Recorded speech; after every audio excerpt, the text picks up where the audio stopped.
Today is December 1st, 2000. We are at the home of Henry T Reath, 1948 graduate of the University of Pennsylvania Law School in Philadelphia, Pennsylvania. Mr. Reath was a partner at Dwayne Morris Heckscher in Philadelphia and served as chairman of the Litigation Department from 1971 to 1984. He's presently of counsel at Dwayne Morris. Mr. Reath's practice focused primarily on First Amendment rights, and he was also a strong advocate of judicial reform. He presently focuses on prisoners' rights and death penalty reform. Death penalty reform and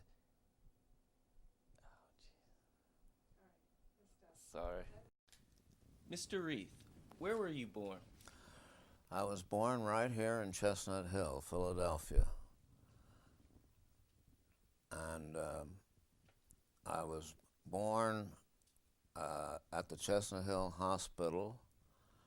And to be quite precise about it, I would say that 81 years from this coming December 11th will be the anniversary of my birth.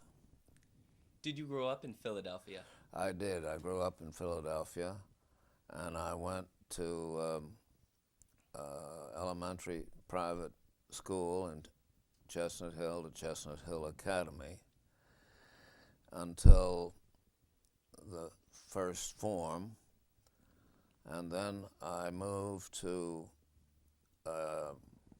boarding school, and I went to St. Paul's School in Concord, New Hampshire. Was that your first experience away from home? Yes, it was, and it was an interesting experience.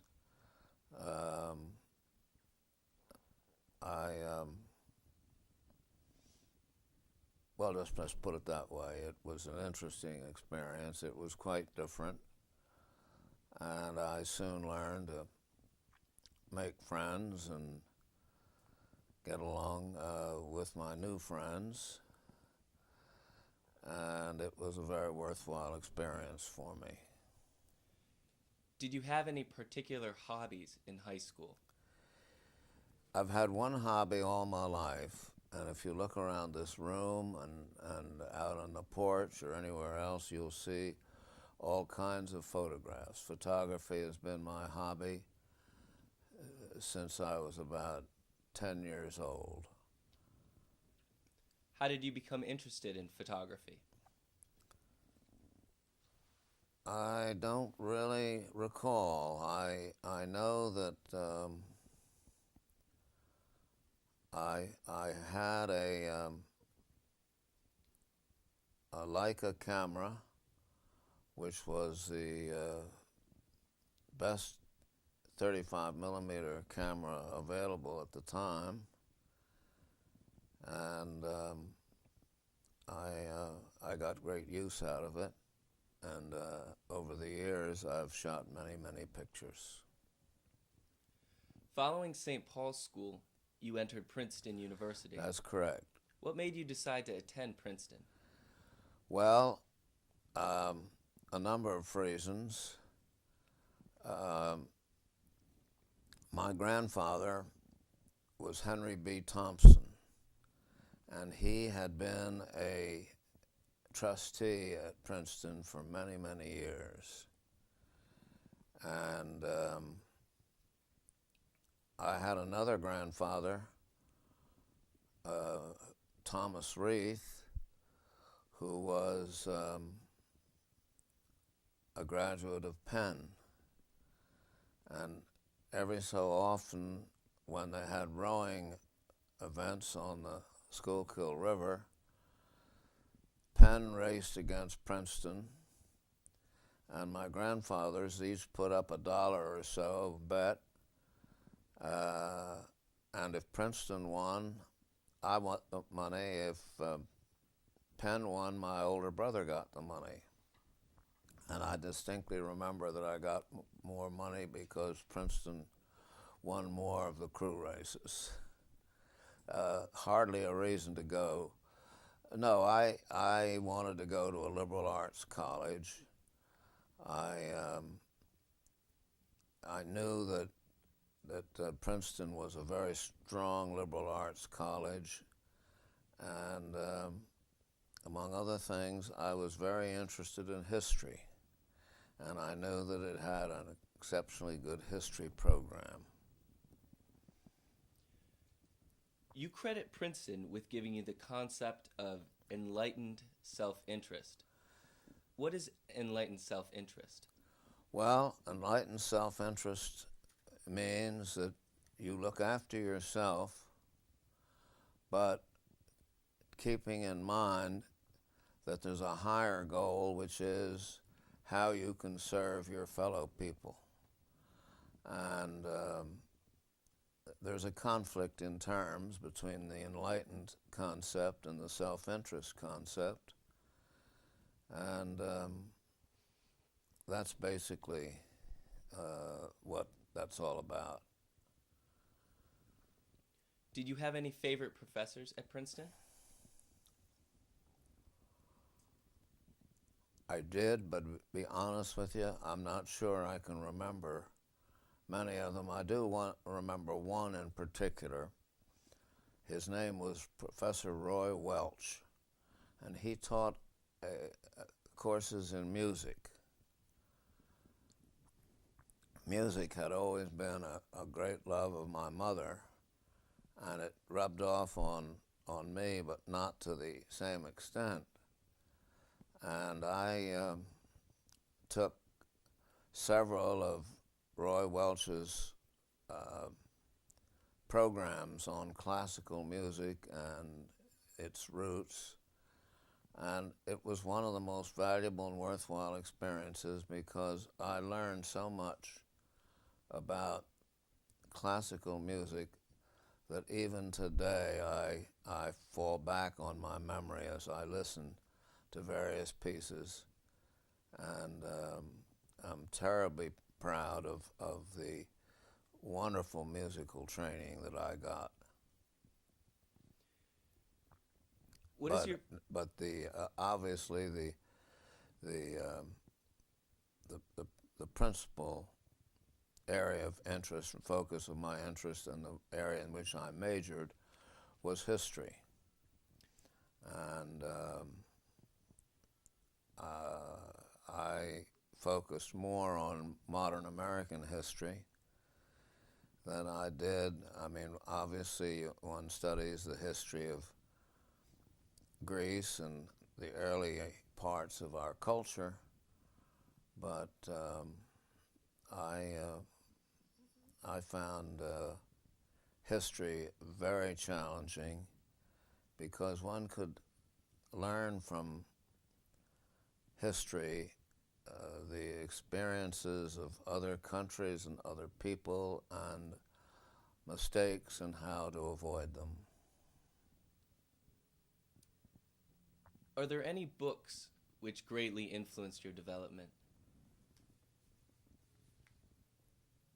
I can't say that there are. I've not been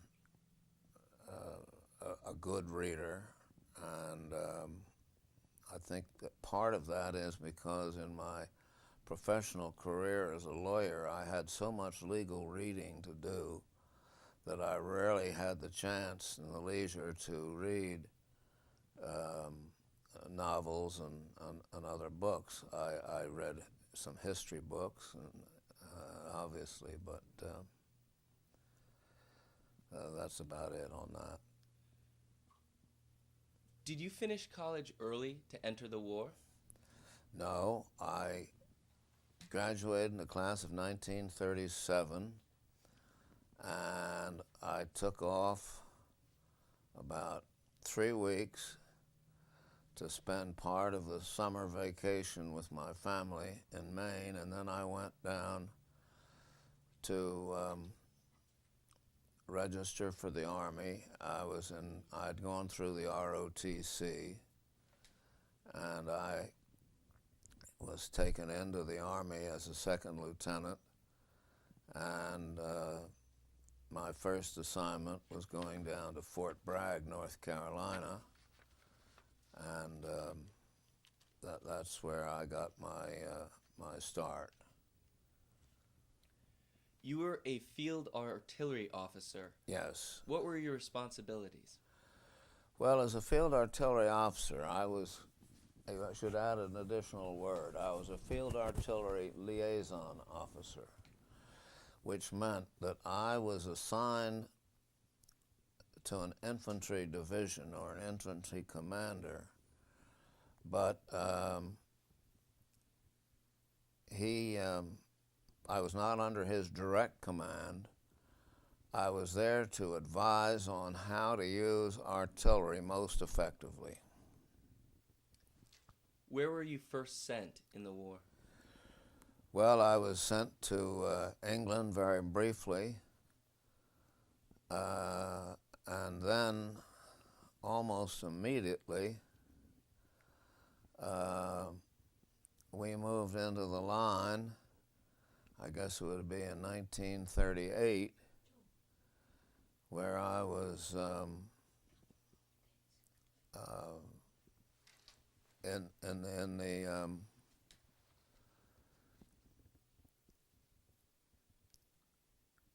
well, I guess that's about it. You earned 3 battle citations and the Bronze Star for bravery in action. Yes. What lessons did you take from the war? Well, I learned, look out for yourself, but look out for others.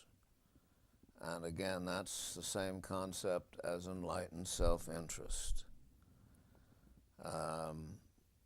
The thing I learned most from my experience in the Army was the wonderful opportunity to meet young men from all over the country and from all walks of life.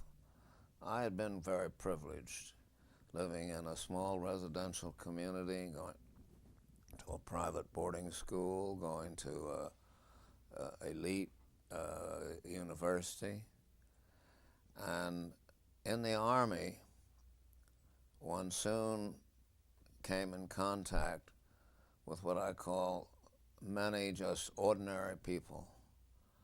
And I learned tremendously from my experiences with them. And I think it was one of the great experiences that I had in my education and my growing up.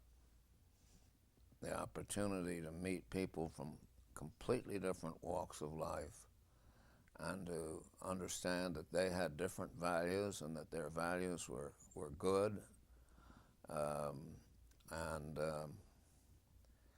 But that was about it. Upon returning from the war, did you intend to enter law school?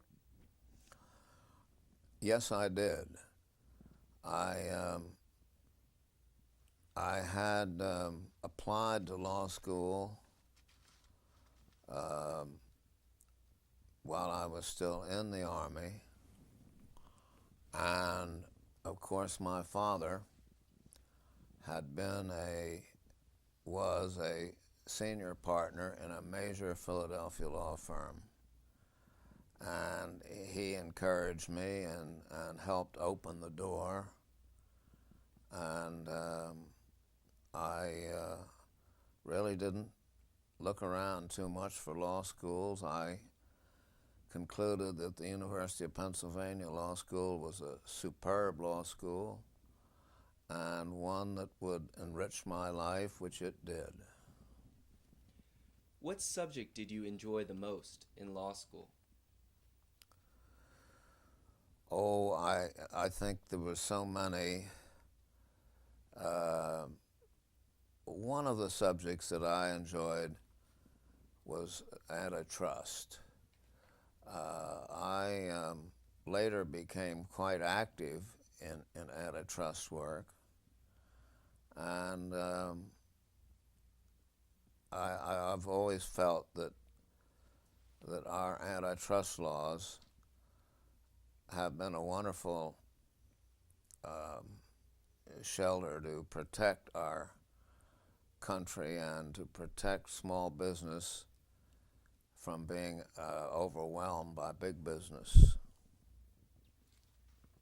Did you always want to be a litigator?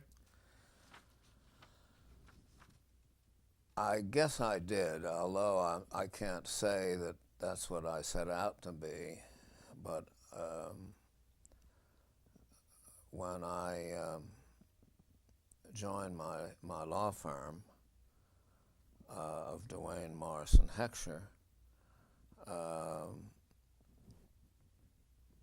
that was the area where they needed help, and I found it a terribly challenging and interesting and worthwhile experience. The opportunity to represent people on particular causes, to research and study the law, and to help them gain a better understanding of the law. Did you go to work for Dwayne Morris immediately after law school? Yes, I did. I can tell you an amusing story that sticks in my memory.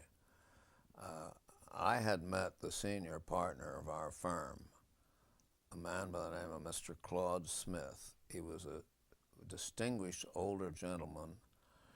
He was a graduate of Swarthmore College and on the board and very well regarded, particularly in the Quaker community. And he was always immaculately well dressed. He was a little bit heavy set. And so when I came into the office for my first day, I saw this man behind the desk, and it looked exactly like Mr. Smith. And I went over and I shook his hand and I said, "Hello, Mr. Smith. I'm the new lawyer on the block." And I expected him to say, "Welcome to Dwayne, Morris, and Heckscher." And the response came back, "I'm not Mr. Smith. I'm Pop Griffiths, the mailman." And that was a little bit humiliating for me, but it was amusing, I thought. Who became your professional mentors at Dwayne Morris? Well,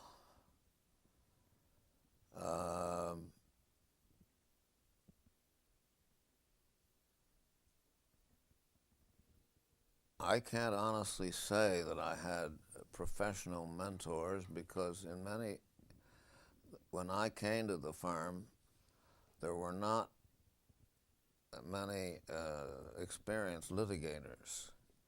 So I was sort of branching out on my own. I guess my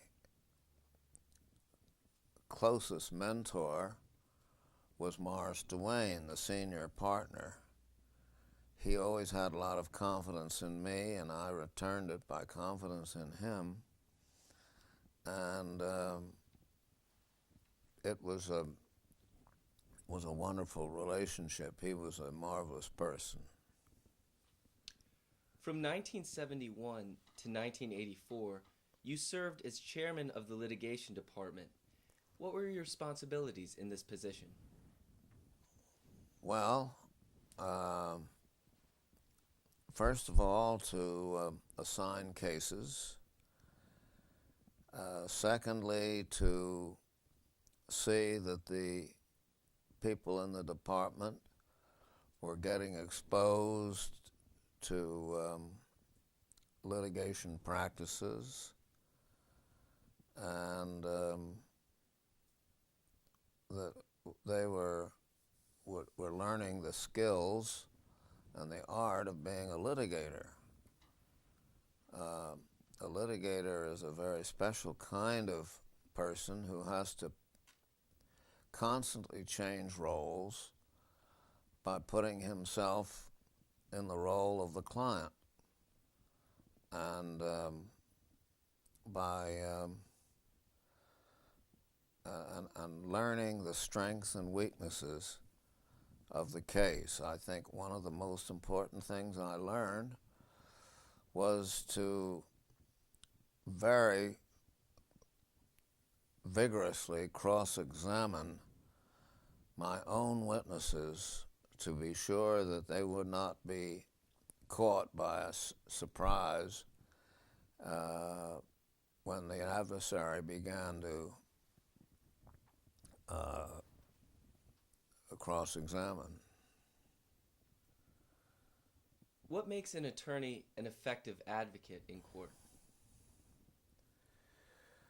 Well, I think the most singly important part is absolute belief in the integrity and the rightness of your client's cause. I have a client who used to say, and I learned from him the expression, if you're right, fight. And I've always followed that. If you believe your client's cause or you believe your client, then it's okay to litigate. I think to litigate a case where the client doesn't really believe in it is foolhardy. An area of practice you focused on is First Amendment rights. Yes. You've argued several cases before the Supreme Court involving First Amendment rights. Right. Most notably, Sloan v. Lemon, Meek v. Pittenger, in which you argued for the right of parents and students to receive public funds to supplement their secular education. What was at issue in these cases? Well, the issue was whether or not giving public funds to private institutions violated the Constitution.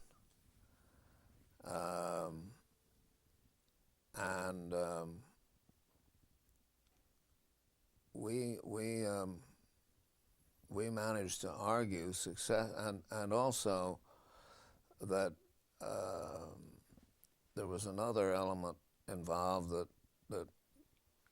it was argued that giving funds to secondary schools, particularly those that taught religion, constituted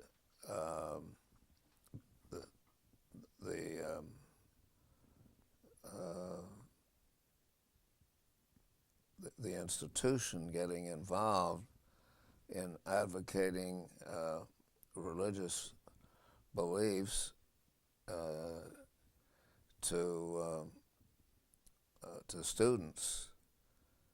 And what we sought to do was to establish, and I think we succeeded, that when the government gave money to private education, whether it was a religious school or a secular school, it was not the money in our situation were all based on tuition grants, and that what we were doing was giving money not to the school but to parents and the students themselves, and that avoided the harsh dividing line between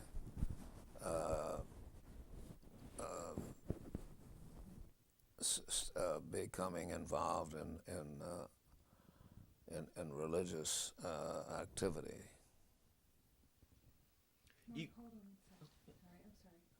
All right? Yep, we just needed to... Yeah. It's rolling. All right. Now, I neglected to use one phrase that I think is important in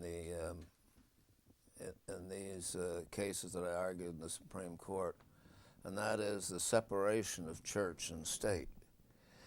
That is absolutely prescribed and mandated by our U.S. Constitution.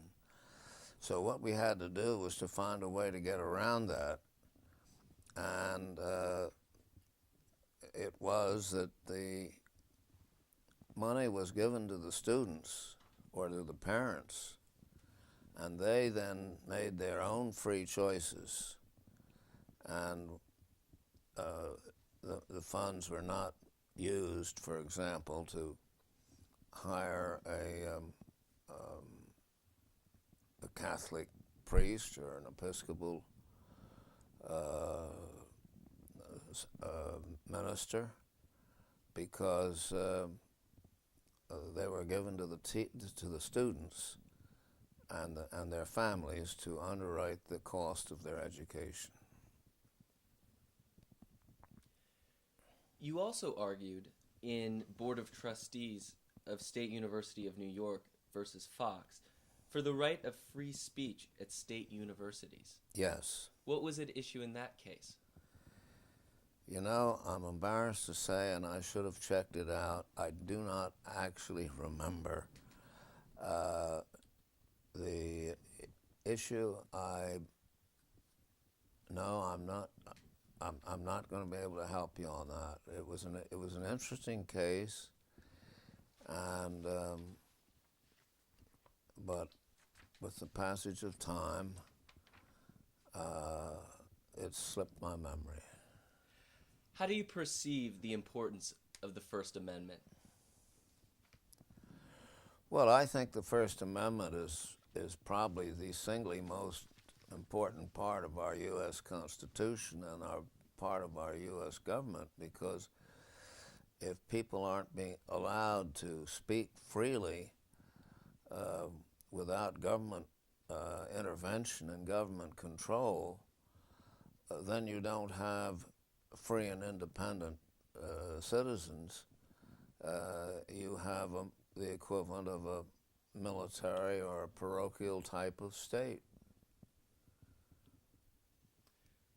What is it like arguing before the Supreme Court? Well, it's a frightening event, a little bit, because you're standing up there before, I think there were only 7 justices when I argued some of my cases. But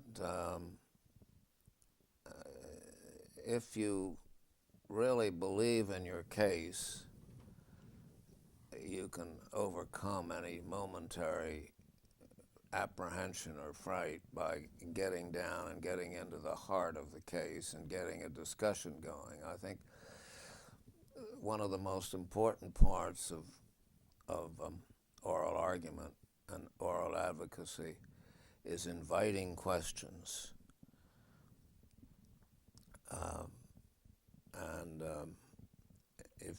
If any of you were watching the Supreme Court today, hearing the Florida case, there were plenty of questions being asked by the court.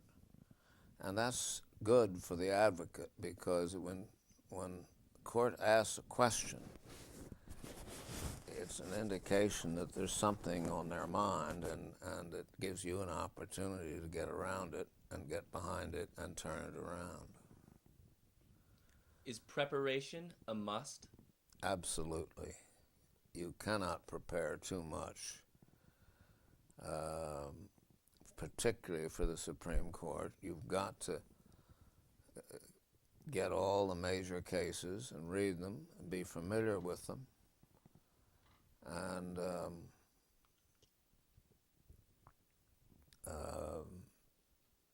know the facts and know the outcome, because there's nothing more embarrassing than to make a mistake before the justices of the Supreme Court. Another area of litigation you focused on was judicial pensions and judicial reform. You were chief organizer and co-chairman of Good Judges for Philadelphia. You co-chaired the committee to support the governor's judicial appointments, and you were a member of the Governor's Commission on Judicial Reform. How did you become interested in judicial reform? Well, being a litigator, I felt that it was terribly important that judges be fair and not politically motivated.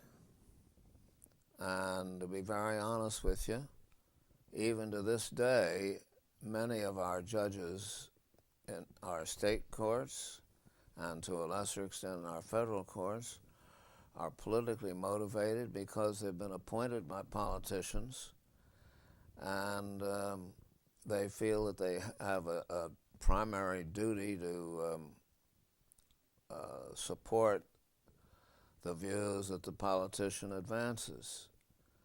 And I had always felt that this was absolutely wrong, and that the success of our free, independent system of government depended upon, more than anything else, to have highly qualified, impartial judges who are not beholden to anybody.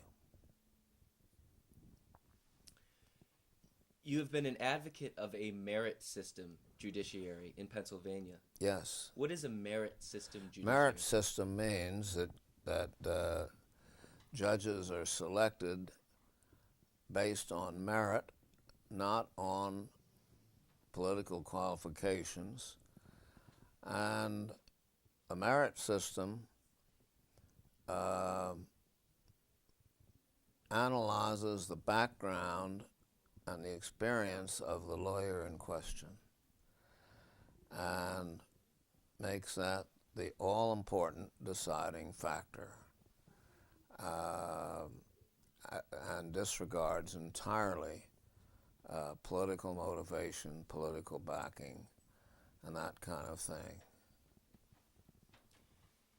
Among your numerous awards, many have been in recognition of your work in judicial reform, including the Philadelphia Bar Association Fidelity Award, the Herbert Harley Award of the American Judicature Society, the Learned Hand Award of the American Jewish Committee, and a special award of service from the Pennsylvania Conference of State Trial Judges. Are you still involved with judicial reform?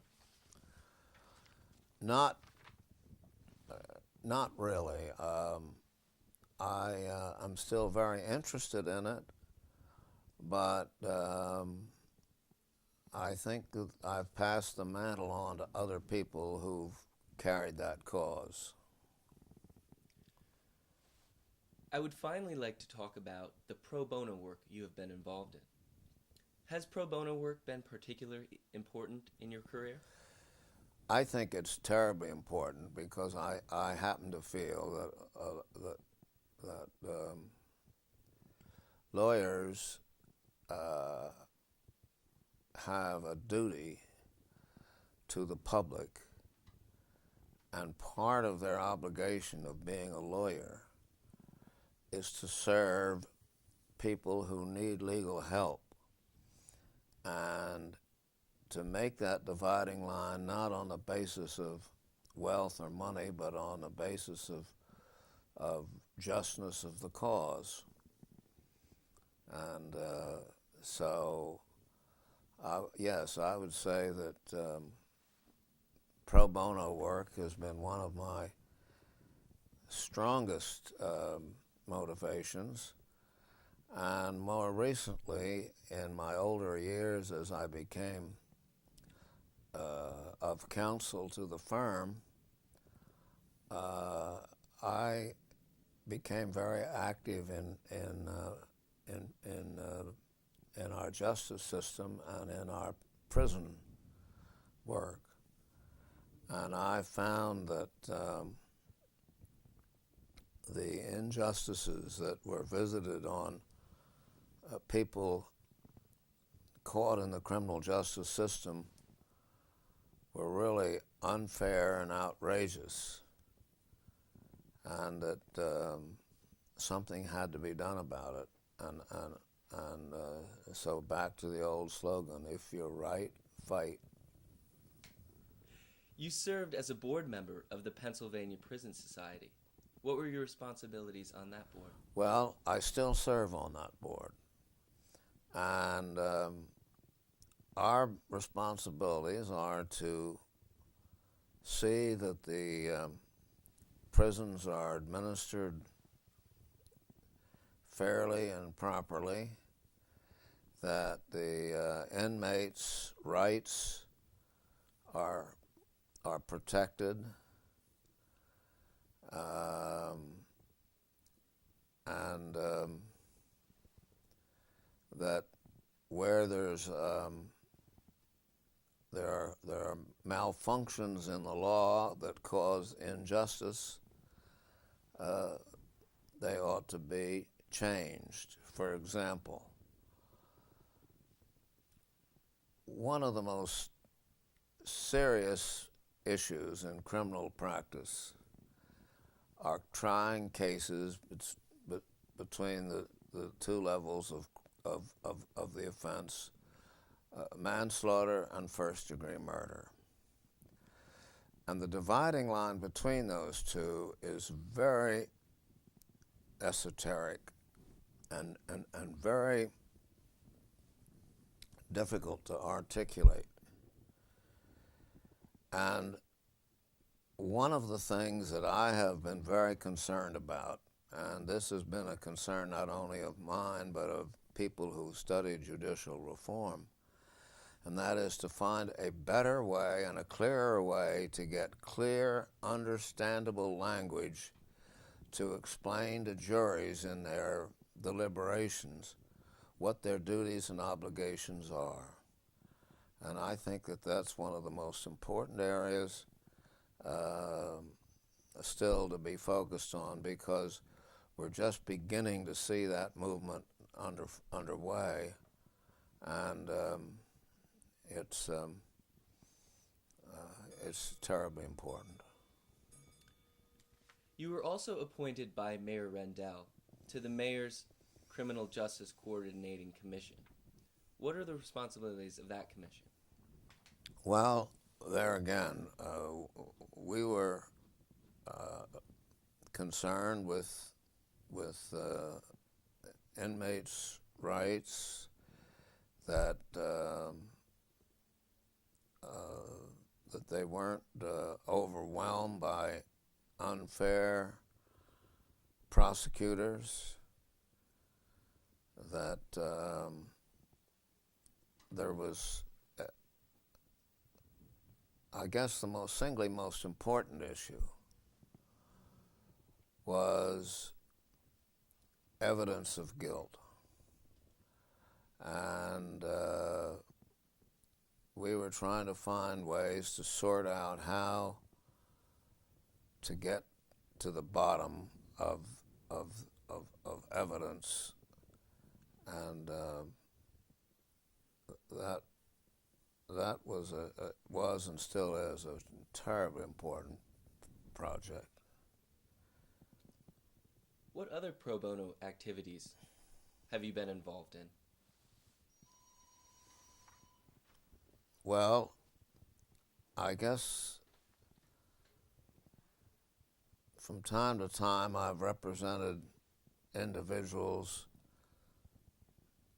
in relatively minor cases that I don't remember, but the most important ones that I'm involved in are pro bono representation of inmates who have been convicted of first-degree murder when they never should have been, because the evidence was insufficient.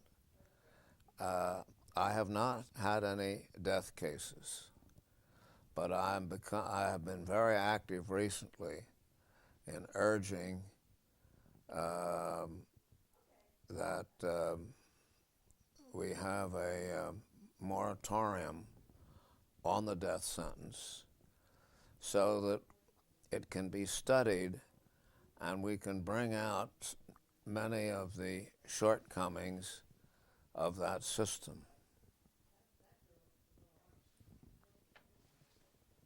We're just going to take a break for 1 minute. I'll just pick up with the next question then.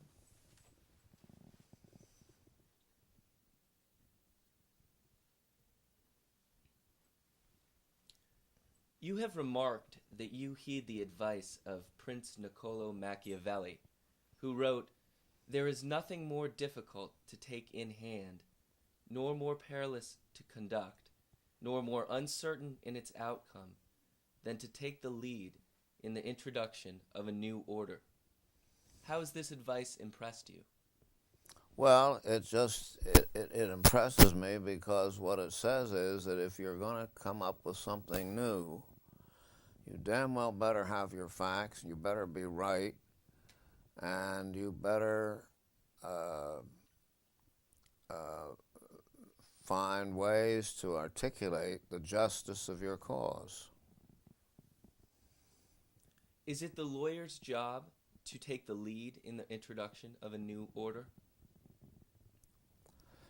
Well, I think it is. I think that lawyers have a duty of public service, and I've always believed in that, and I've always been involved in many aspects of public service. In other words, one shouldn't just be a lawyer to make money. But of course you have to make money to get along and keep an office going. But you have an obligation to give a certain portion of your time to other public duties and responsibilities. You've described yourself as a liberal Democrat. What does it mean to be a liberal Democrat? Well, I think I used in one of the writings about me that it's in there that being a liberal Democrat means to liberate and to get at the truth, regardless of personal privilege or partisan gain.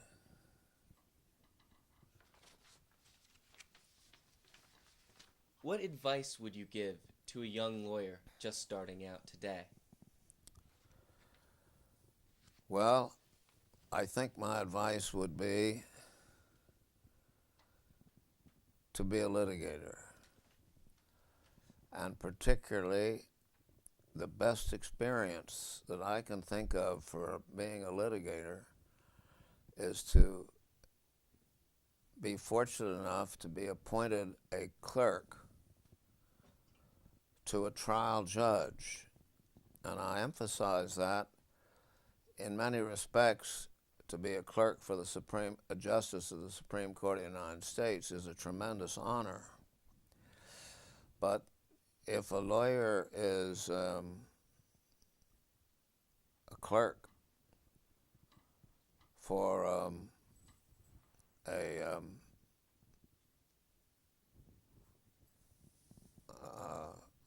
lost my train of thought there. A lawyer is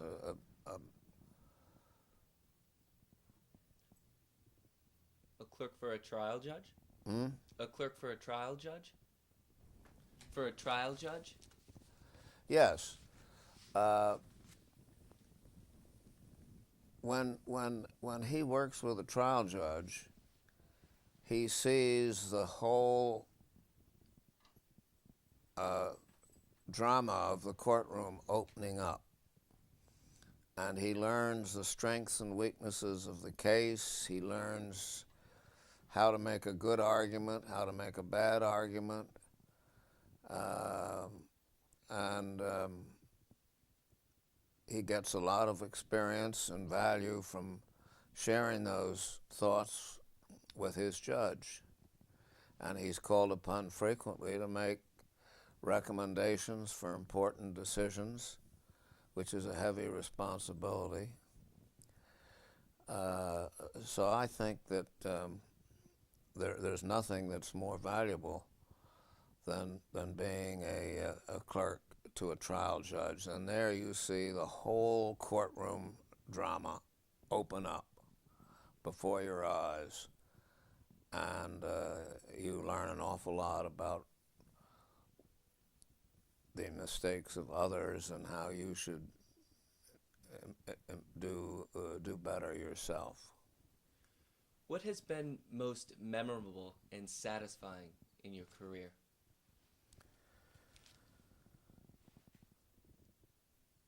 I think the most memorable and satisfying was the case of Patti Carbone.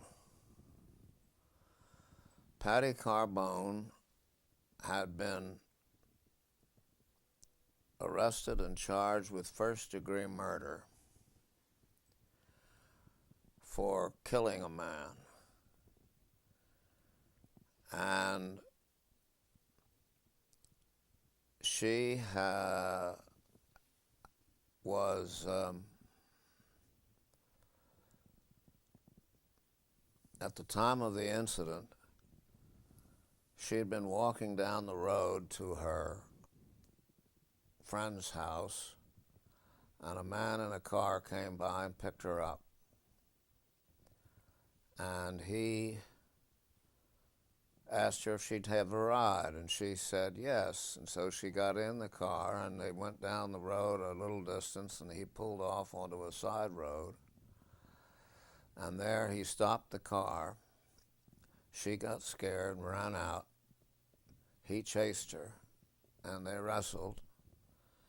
And then in a moment of fear and passion, she reached into her pocketbook. She had a 8-inch butcher's knife that she always carried in her pocketbook for self-defense. And she reached over and stabbed him, and the man died.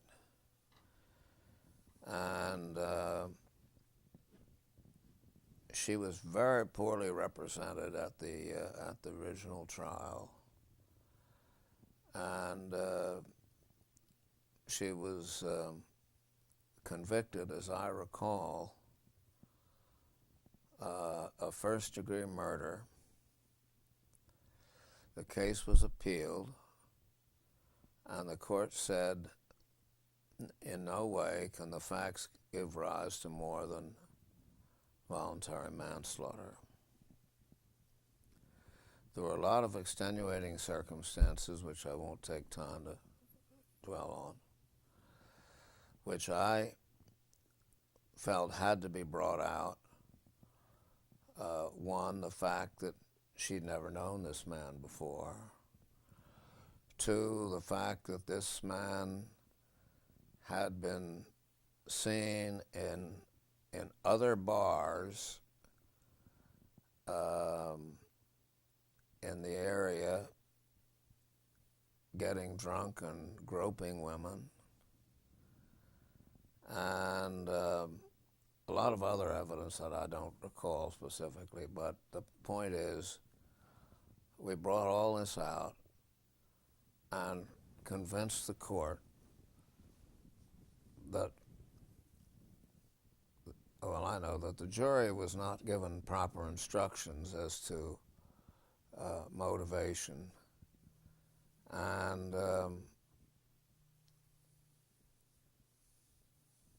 so the court ultimately set aside the conviction, and she was offered an opportunity to plead guilty to a lesser offense and let the case go or go to trial. And I advised her to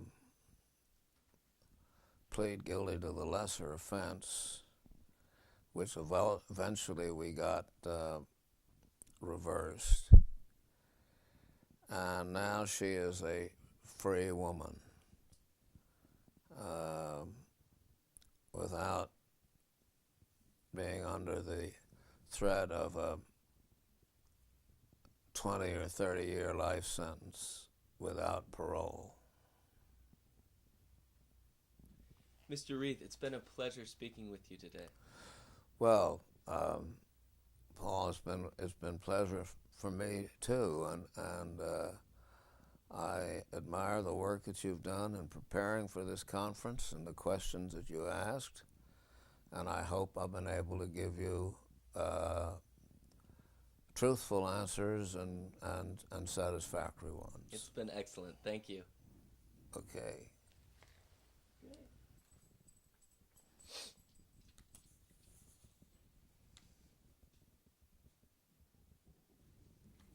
Okay. One other thing, Mark, that I should have mentioned, of work that I was particularly proud of was the job that we did a number of years ago. I can't remember the date now. When I chaired a committee called Good Judges for Pennsylvania. And then we had one Good Judges for Philadelphia. There was a time when there were a number of vacancies, and there were a lot of good people who had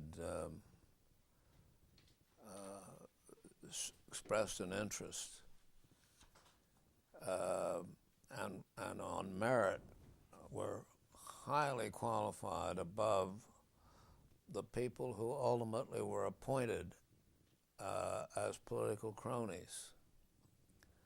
And we became so upset about it that we decided to upset the legal community, and we did. And then from that, we built a base, and we got 5 judges nominated, or rather elected as judges because of the effort that we had. And they are some of the outstanding judges, not any longer because most of them have retired, but it provided a tremendous shot in the arm to have judges who came on based entirely on merit without any political backing at all. And that to me was very gratifying. And it's been one of the driving forces in my public service life. Great.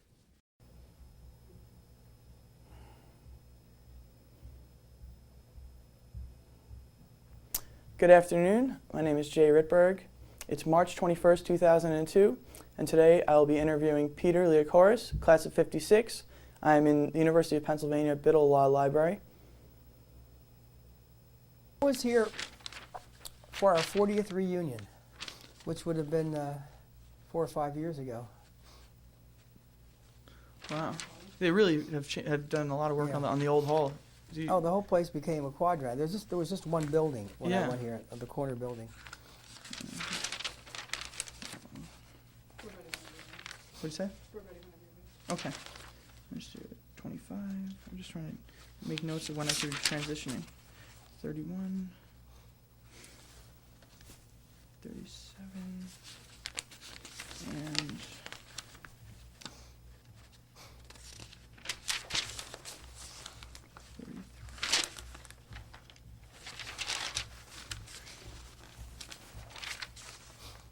Nice little room you have here. You got sound. Pretty soundproof too. I guess you've learned a lot about facilities over the years, huh? I don't know, but this one, it's nice size too. It's not a little cubby hole. Of course, you would like it to be larger, but. Okay. Are we ready to start? Okay. Good afternoon, Chancellor Leocoris. I want to thank you for coming down and talking to the Penn Oral Legal History Project. I'm going to start off by asking you a few questions about your childhood. First of all, when were you born? I was born on April the 9th, 1931, in West Philadelphia, in the second floor front of 6029 Walnut Street. Wow. Now, your profile says that your parents migrated from Greece. When and why did they come to America? Well, my parents came in 1906, my father, and 1908, my mother, respectively. And they came as children. My father was 16. He joined his two sisters and three brothers here who were older. My mother came at the age of 6, excuse me, with her sister and my grandmother, and they were joining my grandfather, who came in 1902. There are two basic reasons why people have come to the United States and why they immigrate. One is economic, the other is political, getting away from repression. My parents were of the former. They came because they were in the village, in an agricultural setting. There was really nothing in the way of a prospect for the future, and they brought with them basically what they had in their pockets and in their spirit, in their mind, in their brains, but not much more. So they came for economic reasons. Okay. To make a better life for their children, primarily, not themselves as much as their children. Okay. Now, what was it like growing up as the youngest of 4 children? Oh, I was very fortunate. I had 3 older sisters, all of whom are artistic. Aliki, A-L-I-K-I, is a very famous children's artist and writer. She's next to me, above me, and then Vilma is a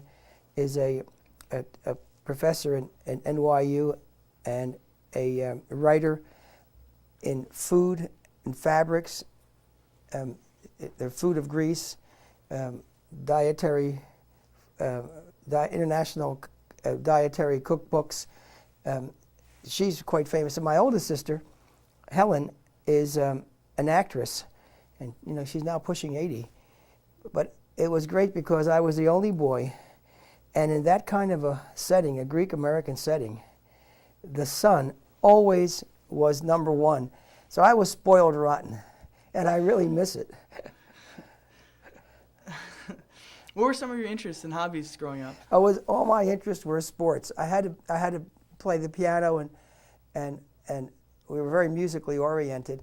But I would take the money sometime and go to the ball games instead of the music lesson, trying to get by. I was really terrible at meeting my responsibilities as a kid because I was always able to get out of them. But it was my greatest interests were in sports and music to some extent as well. Not quite as much, but it was in every sport. And I had to work at my father's grocery store, which was at 10th and Spruce Streets. And I basically worked at everything he made me do, which I couldn't get out of. We would, for instance, he would wake me up on a Saturday at 4 in the morning to go to Dock Street, which is where the Society Hill Towers are. They're located right on the river, that's the Delaware River, to go purchase from the wholesalers the fruits and vegetables for the day. And it was an incredible experience. I was barely awake. We would go all the way around these 4 blocks looking at everything. He would price everything in his mind, in his head, and then we would return and get the best values. And I always thought it was such a waste of time. Why don't you just go, buy what you have to buy?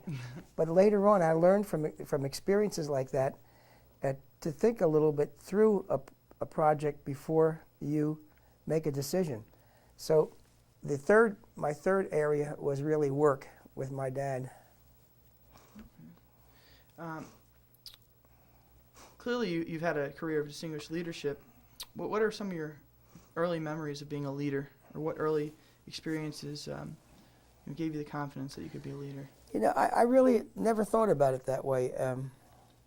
I think, like most youngsters, my ambition was to be president of the United States, and I really didn't get rid of that ambition until very, very recently. Maybe not yet. But aside from unachievable, unattainable goals, I always wanted to work with people who didn't have as many of the benefits as I did. Because I know growing up I had I really had the best of everything. And we were not a wealthy family at all. We lost our house in the Depression, 6029 Walnut Street. We had to move to 905 Pine Street, which one of the surgeons at Jefferson, who was a client of my father's in the grocery store, gave us for a very nominal rent. And then I remember becoming in first grade at the Randall School on Lombard Street, becoming like the leader of the one of the gangs. I was all of 6 years old, 7 years old possibly, and my father was very concerned about that. I didn't do anything wrong. It was just that in recess, the gangs would be pitted against each other. I mean, they were not gangs with violent gangs, but they were, groups of kids. And somehow he got $1,000 to move out to Yeadon. And we moved there when I was 7 years old, and they skipped me a grade. I say all that because I really never looked the future in terms of leadership. I really didn't know what I wanted to be a ball player. I wanted to be a big league baseball player, and I wasn't, I just didn't have it to make it, and that was a great disappointment in my life. And so I did not adjust what I wanted to do until much later. I was always pretty good at helping other people who were doing good things, leaders. I was much better behind the scenes, and I never thought of myself as being in the front line. So I'm not one who prepared myself with the expectation of leading someday, other than these mythical dreams of being president of the United States. You mentioned moving to Yeadon. Y-E-A-D-O-N, Yeadon. Yeah, Yeadon. And is that where you went to high school? Yeah, we all four of us in the family went to Yeadon High School, and it closed in about 1985 and became part of Penn Wood High School, which is Yeadon, Darby, and Lansdowne. Lansdowne and Darby were our number one rivals, and so they merged into one high school, a more consolidated school. But Yeadon was our high school.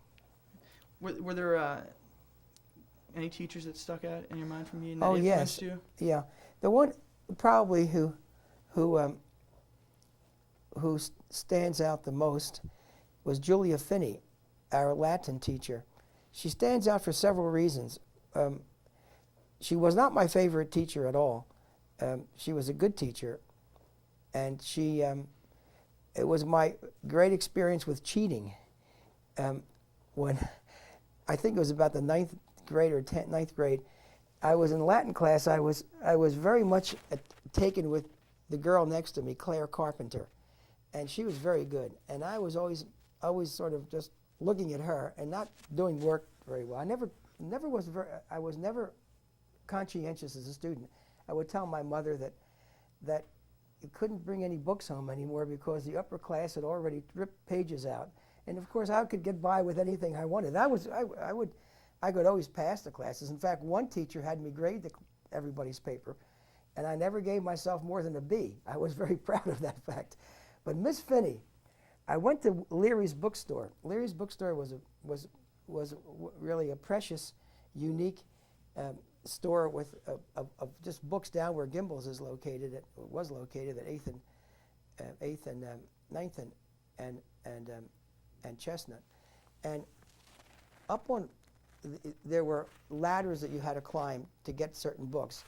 I went there to get the translation of the Virgil piece that we were doing in class.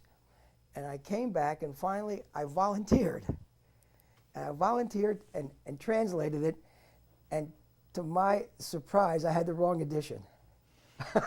So it taught me a good lesson, that you better do your own work, and I was humiliated by it. But Miss Finney, that was in 9th grade. Miss Finney was, we got along very well.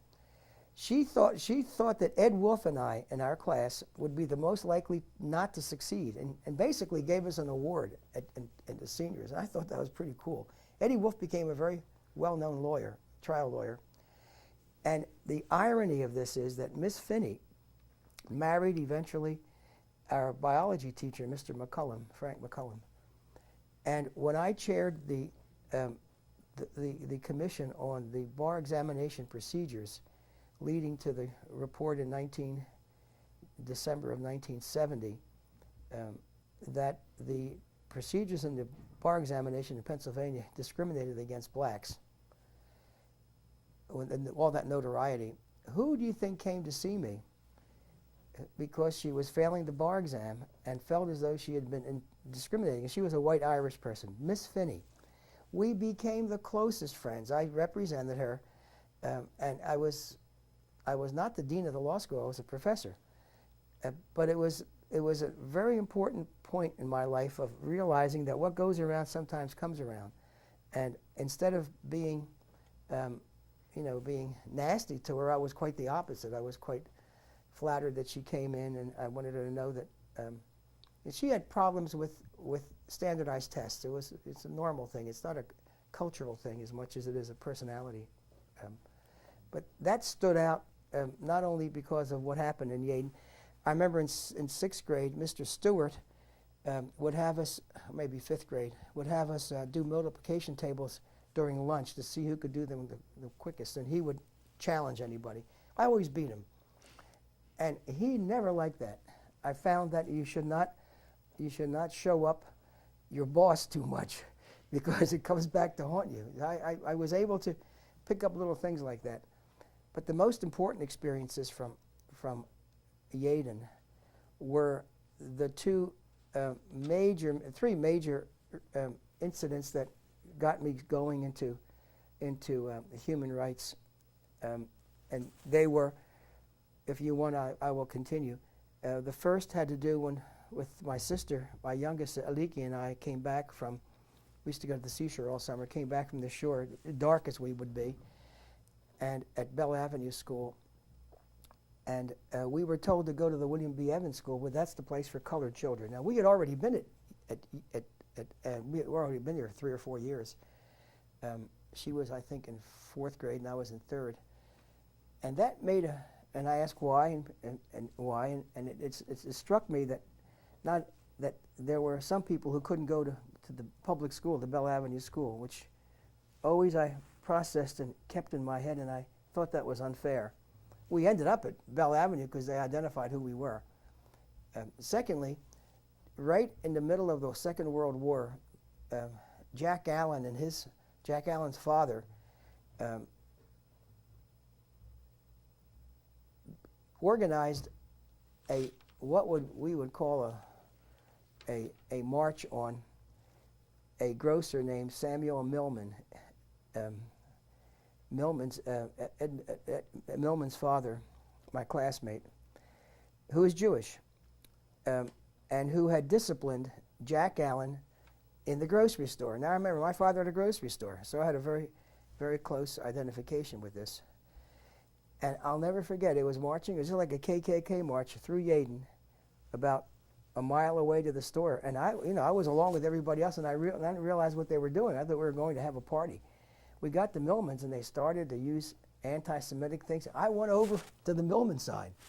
I challenged him. I mean, I was not a guy who looked for trouble, but I thought it was so unfair because I know Jack had done wrong, and that stuck in my mind. And now it turns out that Millman's grandson graduated from Temple about 10 years ago, and his grandfather and father were there, and they must have told the story to the kid. The third one was our senior class trip to Washington, when the bus stopped outside of Washington about 20 miles, and Mrs. Davis and Mr. Sewell and the Davises, the Sewells, and the other black kids had to get up and leave. And we asked why. They weren't permitted to stay in the hotels in Washington at that point, 1948. So those three incidents combined to that's what I remember most from Yeadon High School. Not the teachers as much, although I mentioned a couple, but the incidents which helped shape later on my own values. Sure. Well, I'd like to briefly go through your undergraduate experience before how you ended up at Penn Law. I see you already seem to have an interest in human rights and the law. Can you talk a little bit about your college experiences? Well, I started at Drexel, I didn't want to go to college. My parents and my sisters just forced me. I didn't even want to apply. I just wanted to go out and have a good time. So I ended up at Drexel because my second sister, Vilma, went to Drexel, and she was, she was this. My sisters were all straight A students all the way through, so I was always reacting to that. I can't make that, so I might as well just be mediocre. I went there, and I did okay. I even played some basketball. I was a basketball manager, and then I wanted to get away from home. I'd never been away. I was very sheltered. And my uncle, who's a Penn Law grad, Judge Ligakis, he became a judge, went to William and Mary, and so did my cousin, who's a Penn Law grad, go to William and Mary. So I said, I'm going to go to William and Mary. And I transferred there. And I had the greatest time in my whole life for 1 year. I discovered purple passion and everything else there is to discover. Now, I didn't go to class too often, and I ended up with something less than a C average. And there was a rule, which I didn't know about, that you had to maintain a C average if you were a transfer student. And so I got booted. Now, ironically, I was booted. The guy who was top in the class was a fellow named David Rittenhouse, Rittenhouse Laboratories over, David Rittenhouse. And I got thrown out. We both ended up at Penn Law School, and I was up here, and he got thrown out. Again, another illustration of be careful, what goes around comes around. But anyway, at William and Mary, all I remember about William and Mary was having a nonstop party life. So humiliated, I returned to Philadelphia, and Drexel took me back. And at that point at Drexel, I really blossomed academically. I was afraid. I had a wonderful teacher, an English teacher named Edwin MacDonald. And for all of these outstanding persons, there is a brick with their name in what's now the Litigation Center, what was the Apollo. I have about 30 bricks for teachers and others who were great influences on me. And he was an English teacher who was a very, very down-to-earth man who somehow took a liking to me and helped steer me in the right way. The other thing about Drexel was I had one more incident. I had pledged a fraternity at William and Mary, Lambda Chi Alpha. And when I came to Drexel, they said, well, you can be Lambda Chi Alpha. And I found that they wouldn't permit any Jews in there. And so I got up at a meeting and told them I wouldn't join this, and why I wouldn't join it. And I was really ostracized, and I was so angry that I said, I'll play you all in table tennis. And I just passed the house coming here at 34th and Powelton, that Lambda Chi Alpha house. I remember taking on the entire fraternity that night in table. I was a pretty good table tennis player, tournament player. And somehow I was trying to get my fury out with them. And so, again, I learned early on that you don't have to go along and be popular. If you want to do the right thing, you're going to be unpopular, in the short term anyway. Those were very important lessons. And I got that lesson from a combination of the Millman incident and the Drexel incident. Beyond that, at Drexel, I'd say that the great influence was Mr. MacDonald, and also Harold Budd, B-U-D-D. Harold Budd, graduate of this place as well, taught business law, and I start getting interested in law in that course, and he was another very supportive person. So then I finished Drexel, and excuse me, Mr. MacDonald was very instrumental in explaining away my William and Mary record, saying, he was young and foolish, and I did well. And it was an early part of the LSATs. I think I did pretty well in that, and came here, and was scared to death. I thought for sure I would not be able to pass a single course. I was very concerned about, and I worked hard, and I did well my first year, and I got onto law review. And then I stopped going to classes. I almost got thrown out of Penn Law School. They almost blocked my graduation, but they didn't. But I knew the rules. I'd learned that from William and Mary, and they could not deviate from the rules. And later when I became dean, I made sure everybody knew the rules, whether you had to go to class, what the sanctions were, everything was laid out. So at Penn Law School, I thought that it was a wonderful experience. That first year in particular, the teachers were well, they were somewhat parsimonious. Dealing too much with syntax and semantics, and not enough pragmatics. I thought they were terrific. Paul Mishkin, who we later who befriended and spent time with over the years, very young teacher. Leo Levin was my favorite and remains a friend to this day. And W. Foster Reeves III, who would begin class by taking his big right-hand paw and slamming it, slamming it on the oak bench, saying, "Quiet, please, gentlemen," as loud as it would frighten everybody. Experience in his class was another human rights, in a sense, stopover. He referred to the women as Mr., and he drove two of them out by Thanksgiving. But Dolores Corman, who sat next to me and was the first person I appointed to the faculty when I became dean, Dolores was too tough for that, and Guyla Woodward also was too tough for that. They were two of my closest friends in law school, and I thought it was really demeaning that he would not refer to them as Miss in those days.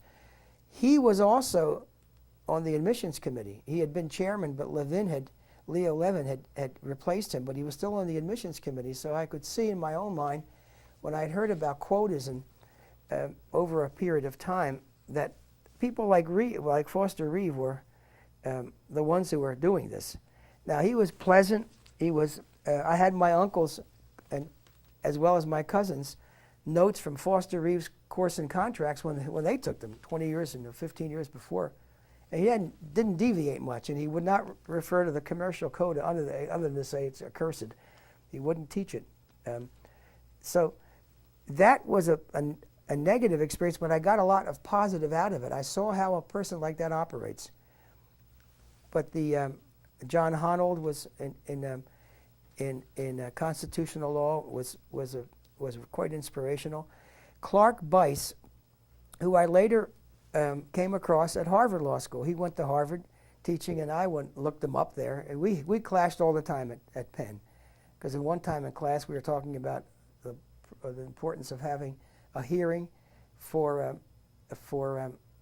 take away a privilege, like a lawyer's ability to practice, license to practice. And we talked about bartenders, and I was a bartender, among other things. And it got to the point where I was forcing him to tell me what he thought how long it would take to become a bartender, what you'd have to pass in the way. I'm talking about real life passing. And it finally reached the point I said, well, Mr. Bice, you're really thinking of a beer slinger. There's some people who could spend the rest of their lives and would never qualify as a bartender. And he was so furious with me. And I was thrown out of 3 classes. That was one of them. So but I took all those and I never spoke in class unless I was called on, and unless I was provoked by somebody getting beaten up by somebody trying to show how much smarter the person was. But looking at all that, I thought that the teachers at Penn Law School were really outstanding. They really were. They may have been a little narrow in what I say in terms of putting a context in there compared to Yale later on, but they certainly stood up to the Harvard law professors, and the students at Penn may not have been consistently as good as the students at Harvard, but the good ones were just as good, and most of them were good. And I thought the experience at Penn Law School was really wonderful. But the person that was the most influential, though, was the dean, Jefferson B. Fordham, who I still consider to be one of my heroes. And after I really messed around and I almost didn't make it through the law school at the end, a year later, I'd had a very bad personal experience. I had been stood up at the altar by the two families were very close in Greece as well as here.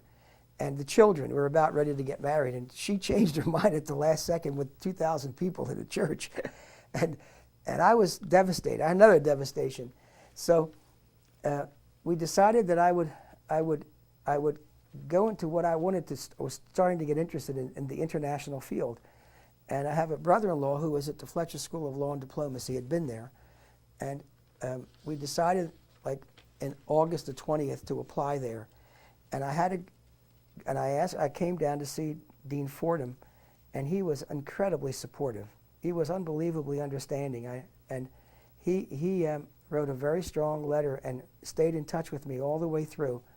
And again, you don't forget things like that. And it wasn't as though it was the first encounter with him. I'd been with him before, and that made it put a rose color on the entire experience at Penn. Did it influence the way that you acted as a dean and later as a president? It had a very important influence on me. I've always been known as very student-oriented, in the sense that the students really are the major reason why we have these institutions. We sometimes forget it. We tend to think that as researchers, as scholars, as community servants, we're the reason, because we're here all the time and students come and go. But Dean Fordham, with his emphasis on students and on civil rights, was a model that I never quite was able, certainly never achieved his achievements, his attainments, but was someone I looked to, and his values were very similar to mine, and he gave me courage to be able to go from being the staff person to someone, or just joining in the march on the other side, as I mentioned in the Millman case, and eventually taking responsibility myself for the leadership. And he was it's a small world, because when I was dean of the law school, who do you think was the dean of the medical school of the University of North Carolina? Chris Fordham, the nephew of Jeff Fordham, very similar in his, not only his demeanor, but in his values. He was a very progressive medical school dean for that time at the University of North Carolina, and a civil rights leader. So sometimes the apple doesn't fall far from the tree, even in the family, as well as the experience of a student with a teacher and a mentor. Sure. I noticed that you were the president of the Lewis Law Club. Oh, that was, now that's another one. Mel Rubin was the secretary. And the reason we became president and secretary, I'd forgotten about this, was because we were not at the meeting. No one wanted to be president, or no one wanted to have be an officer. And so we were elected in absentia. And then what we did, we said, well, let's do something. And so we had wonderful parties on the Schuylkill River in the houses for the crews. What do you call those? Up and down the Schuylkill, the boathouse road. Right. One of those. I think we used to use either Vesper or Penn. I don't know which one we used, but we became a very popular group within the law school, and we also had the best sports program. And I wanted us to win the championship, the basketball championship. So we went after Hardy Williams. Hardy Williams was a class behind us. He was a big-time third-team All-American at Penn State, black guy. And Hardy, who became a state senator and sort of one of the fathers of the African-American political establishment in this state, could have been national if he had done certain things differently. But anyway, Hardy, I saw Hardy and said, "Why don't you join the club?" And so we had this membership meeting. Now, it took 2 blackballs. They're little black. They're just to block someone. So Rubin and I worked it out. I said, look, nobody's going to admit that they voted negative on him, all right? So let's just go through and get him in. So we have the vote, and there, I don't know how many blackballs. There are 4 or 5 blackballs. Not many. They're out of about 30.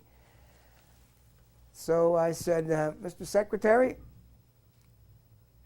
what is the count? He said, there are no black balls. I said, there being none, he's in. Nobody challenged it. We went to the championship game, and we missed a layup to lose the game. But anyway, I always kid Hardy Williams. We were friends all the way through, and his son now has his state senatorial seat. But Hardy and I sat next to each other, Hardy Williams and I, the day that Robertson, who argued for Virginia in the Brown against Board of Education, came to Penn Law School. I was a second-year student. He was a first-year student, to discuss the Brown case. And I remember listening to his argument, and I raised the question whether blue eyes or brown hair would be a basis, a legitimate basis to keep persons out of particular schools. And I remember I had remembered about that incident of mine with my sister, and I wouldn't let him off the hook, and I kept pounding at him. They finally asked me to calm down, but Hardy was there, and we became very close friends and worked in the civil rights movement together. That particular experience that night probably had an effect on our long-term relationship, and it also made me understand that as a lawyer, you have to do the best you can for your client, but there's certain lines drawn between what your views are and the client's views, and I thought Robertson had simply accepted, as distinguished a lawyer as he was, this segregation on the basis of race as an appropriate distinction, and so I lost respect for the man. Sure. It was a wonderful, I remember that was a wonderful evening of give and take, but that was my reaction. Again, Penn Law School gave us the opportunity to think about these things and to debate them. What did you do during the summers in law school? The first summer, I worked with a group that was seeking to reduce the inheritance tax for, or trying to work out, the charities wouldn't pay any tax on whatever they received, and we're trying to reduce the estate tax for everybody else from some gigantic number to 15% unless you were relative 2%. And we succeeded. I happened to work with, I guess it was a Republican group that was trying to get this thing done in Montgomery County, in Chester County. And I went out and saw the will, by the way, that while I was there, of one of the more famous financial tycoons in Philadelphia history, who had left in a handwritten will all of his estate to his beloved wife. Now, he hated her, and what he did was to spend so much and to create so many obligations that she ended up with nothing because of tax liability. And again, it taught me a lesson about what appears to be something may not be that when you get behind and look at the entire context. I don't know why I've drawn a blank as to who that was, but it was a very, very famous case. It was a holographic will. The second year, from the second year on, I resigned from the law review. I was the first person ever to do that. I wrote, but I resigned because I wanted to spend my time in a more practical setting in the criminal law. So I became the first student volunteer at what was then called the Defender Association of Philadelphia. There were 5 lawyers. Mr. Pollock, Herman Pollock was the chief defender. Dick Sprague, who we've been friends ever since. Dick Sprague was one of the 5. Eddie DePaul, great trial lawyer. Bob Gabriel, and Jack Hassett. And Ben Reed was the 5th one who came in from one of the big law firms. He then became a counselor to the State Department. there were lawyers from the big firms coming through there for a couple of months volunteering. And then I was everything, the investigator. I just spent all my time. That's why I didn't go to classes. And I developed some of the cases of my own through, without, we didn't have clinical education in those days, but I did everything but speak up in court. And that I'll never forget. That was an incredible experience. And later when I became dean, we were the first, I think, in the country to begin clinical education. It was that experience that I had. I was trying to replicate for students with qualitative standards of consistency. What happens with clinical studies, you get really good experiences and terrible experiences depending on how much time the supervisor gives to you, and also how much time you can spend on what kind of cases or matters you're involved in. So that was what I did the second year. That's what I did. That's what I did at the end of that second year when I'm getting confused. The second year is when I did the tax thing. But I had time at the end of that summer to go to the Defender. And then I stayed with the Defender all the way through till I graduated. And after that, I became a Defender. That first year, I didn't take the bar exam right away because my father, I had to work in my father was ill, and I had to sort of take over the business for a while. And so I took the bar exam in January, and all that time when I wasn't at the business, I was working as a Defender. And then I went to the Fletcher School after being held up, stood up in that September of the year after I finished law school, and came back for one stint before I went on to Duke to work there. So my summers were, the first summer, I guess, I was down at the shore with the Mills brothers. I remember that part, having a good time. Then I made law review, so I had to come back and work here. And then the second year I did the tax and the Defender, and I stayed with the Defender all the way through. It was a wonderful experience for me. It made me grow up a lot. And later on in his life,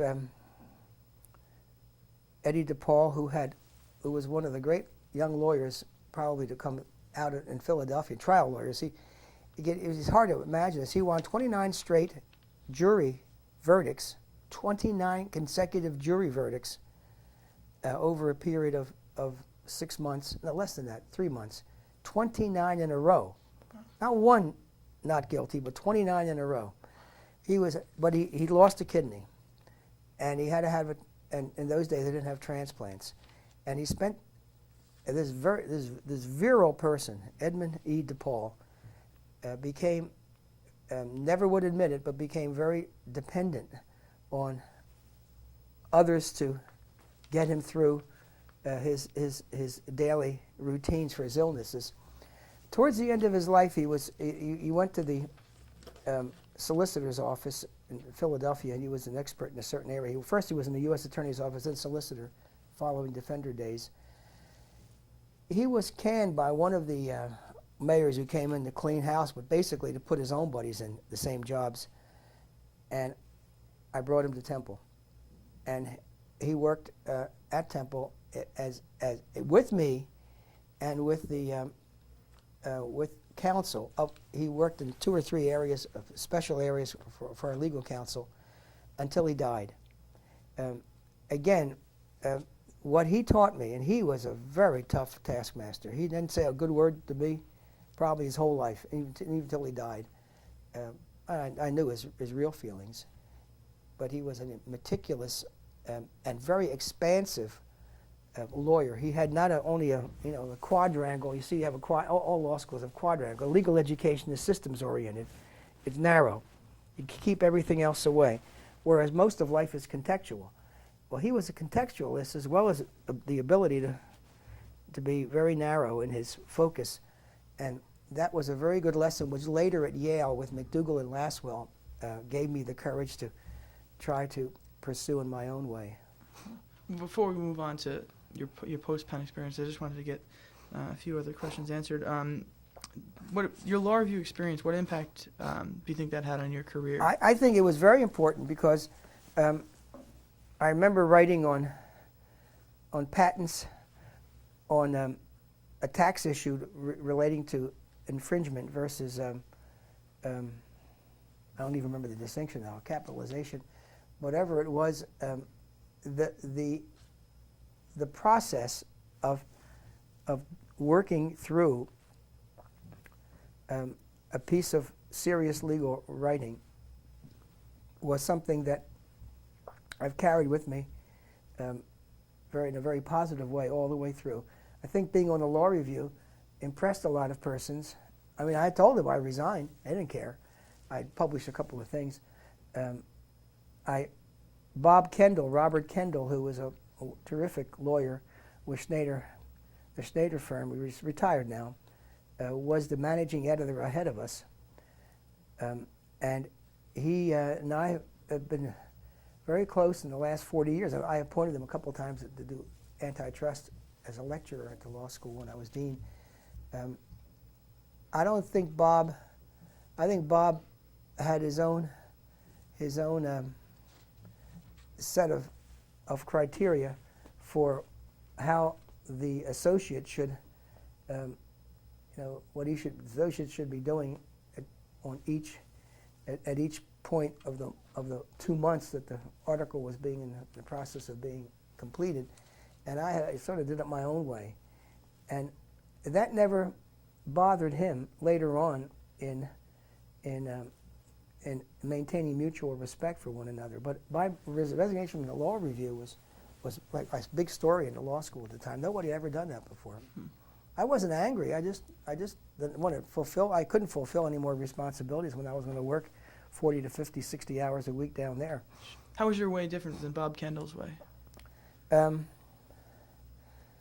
Well, I'd say his way was to have a precise date for each item to be turned in. And I know that with guiding right now I have 12 students from abroad who are lawyers, getting their masters from China and India. And I give them what I think when they should have their first précis and then a one-pager and then the preliminary outline, and give them dates all the way through. But I'm willing to, until the very end, not the last date, I'm willing to have those as guidelines, not as deadlines. And I think that Bob had to do it the way he did it.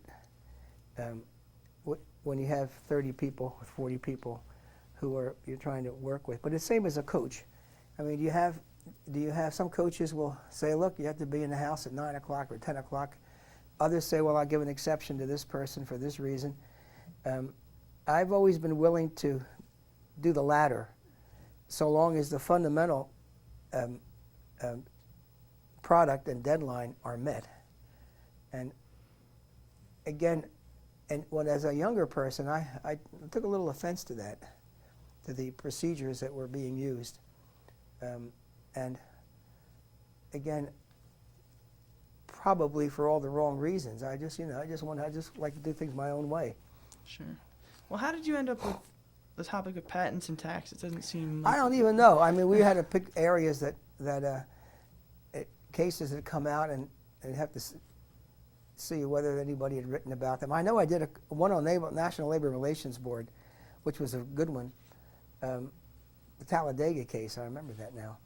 And I had another one I was doing, which I think that was one of the disputes I had early on, that I thought had been precluded from being rewritten because all the points I would have made had been made already. That's the way you did it. I don't know how you do it now, but they would take a case and review it, see whether or not it broke new ground. If so, has anybody else already published in the area? And if not, go ahead if you thought it was important enough. Okay. But I think that the experience of those, I think I did 3 of them. 2 of them eventually were published. The third one, as I say, I thought was precluded from being published. I still may have the text someplace. I thought that experience was really enormously useful to me. Okay. It helped my ability to get to the point in law much more so than anything else I did, including classwork. Sure. I guess now I'll get on to what you did after you graduated, and maybe talk about what opportunities were available to you after graduation. You said you had some problems. Yeah, see, I have a very strange thing. I went from Penn to after a year with a defender, I went to the Fletcher School of Law and Diplomacy, and that really helped open me to a lot of the rest of the world. Remember, at that point in my life, I'd never been abroad.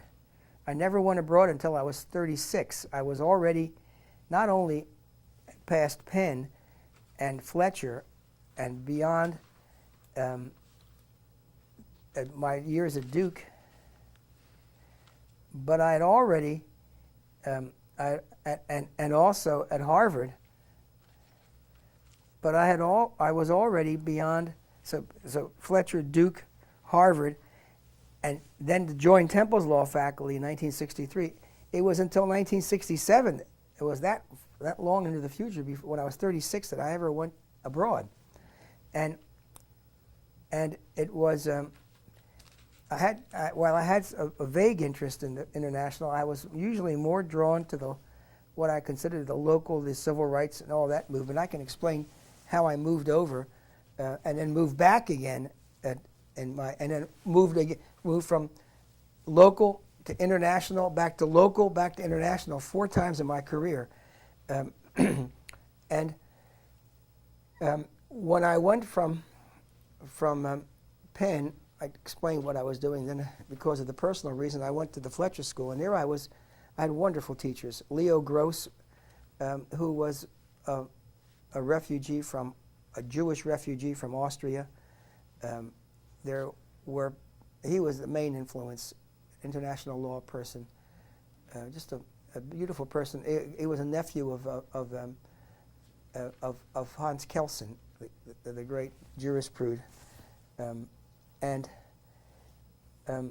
from there, I went over to Harvard Law School, and there I had 3 or 4 terrific teachers. Louis B. Sohn, a similar immigrant, this one from Poland. I became his assistant, as a matter of fact, during the year. He was the most pedantic parser that you'll ever find, but an unbelievably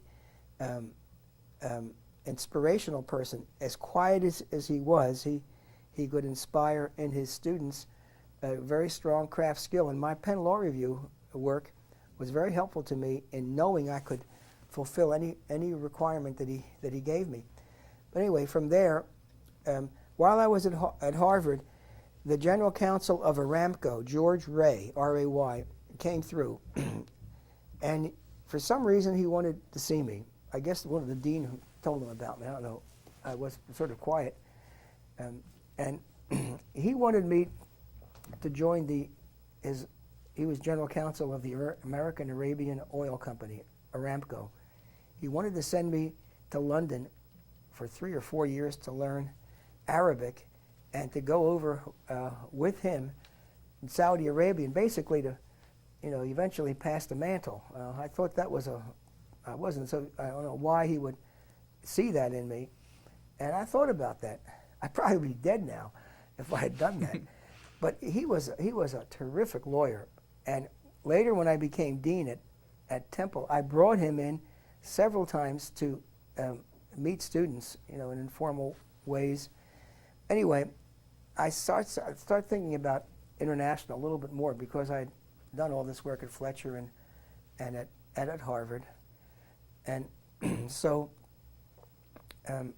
I didn't. Instead, I got married, and my wife said she wanted me to be in the academic area, which I thought was the dumbest advice, but I wasn't going to fight with her because I didn't think that was anything that was my cup of tea. I never felt like the teachers were really, they were great. They're analytically strong, etc., but not much about understanding life, with exceptions. Now, there are exceptions. But anyway, I went down to Duke with Arthur Larson. He came to see me. He had just, this was 1959. He had written, "The Republican looks for his, a Republican looks at his party." He was to be the vice presidential nominee in 56 if Eisenhower dumped Nixon. And so then when that didn't happen, he was being groomed for president. And Lyndon Johnson, who was the majority leader, went after him badly in the Senate. And they started beating him up because they were worried that he would be a very good candidate. He looked a lot like Gregory Peck. But anyway, he came up and he said, "Here's what I'm going to do. I'm going to work with, I'm going to deal with the rule of law, the world rule of law." Now this was the approach taken by Louis Sohn and Grenville Clark in their book World Peace Through World Law. And Sohn is the guy I was working with at Harvard. It was a positivist view, looking at it from the standpoint of jurisprudentially.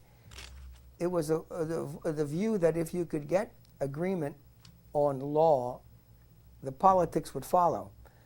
You know, you've heard it's hard to legislate morality. Well, in jurisprudential terms, they were ignoring historicism, which means that law comes out of the people, out of their culture, and it takes time to develop. They were ignoring realpolitik. They were ignoring law as part of society, but basically saying it was sort of like a restatement approach, which was well known at Harvard, versus the legal realist approach, well known from Columbia and Yale. And I went there with him and spent 4 years, except for 6 months when I came up with Richardson Dilworth, who ran for governor, and I came up to work with him during that period of time. But back for a moment, when I was at Harvard Law School, I was really impressed with one thing in this big room, Roscoe Pound room. I think it was from 2 to 4 that World Peace. I forgot what it was called. We called it World Peace Through World Law, with Louis Sohn met. I was a student in that class. But at 4 o'clock, and Leach, not Noyes Leach, but Leach, the future perpetuities in a nutshell, Leach, and Henry Kissinger taught a course called Strategic Something in International Order. We called it World Peace Through World War. And I would sit in that class. And somehow I was able to sit in several times. I couldn't believe they were talking about the same subject. And again, that was very important in getting me to think about more than the narrow focus on whatever it is, law or finance, and to try to expand it, to consider how others would approach the subject. But again, after Harvard, after Penn, and I mentioned that, and Fletcher and Harvard, then I ended up at Duke. So I ended up there, and that was a wonderful experience. I was really the ghostwriter, doing most of the ghostwriting for Larson and others, including a couple of books.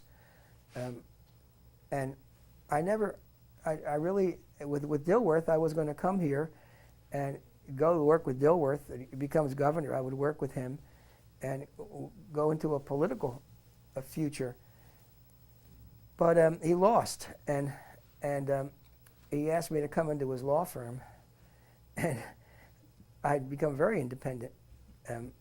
Just the way he was. He was a great influence on me. He would tell it exactly the way it was, even if it hurt. I asked him if I would be able to turn down some clients if I didn't like what they were doing, and he said no. So I said, well, I'm not going to do it. I said, the place in the world, in my law, where you're your own boss, and I want to be like my father, an independent grocer. I want to be an independent actor. And he said, what is it? I said, the law professor. They don't report to anybody. They do whatever they want. And, responsibly, but they don't have, whether it's a law review, meet all these deadlines, they work it out their own way. So he said, well, come on, I'll take you to Temple. I know the dean. I said, I don't know about Temple. I didn't even know about, I never paid attention to Temple. growing up in Philadelphia, in those days, everything that I knew was east-west. From western suburbs where I was at that point, Yaden wasn't west, but I was moving out to Gladwin, all the way down to City Hall and into the Delaware River and over into Camden. And you could turn right and go south. But no one ever turned left to go north, who was oriented towards the west.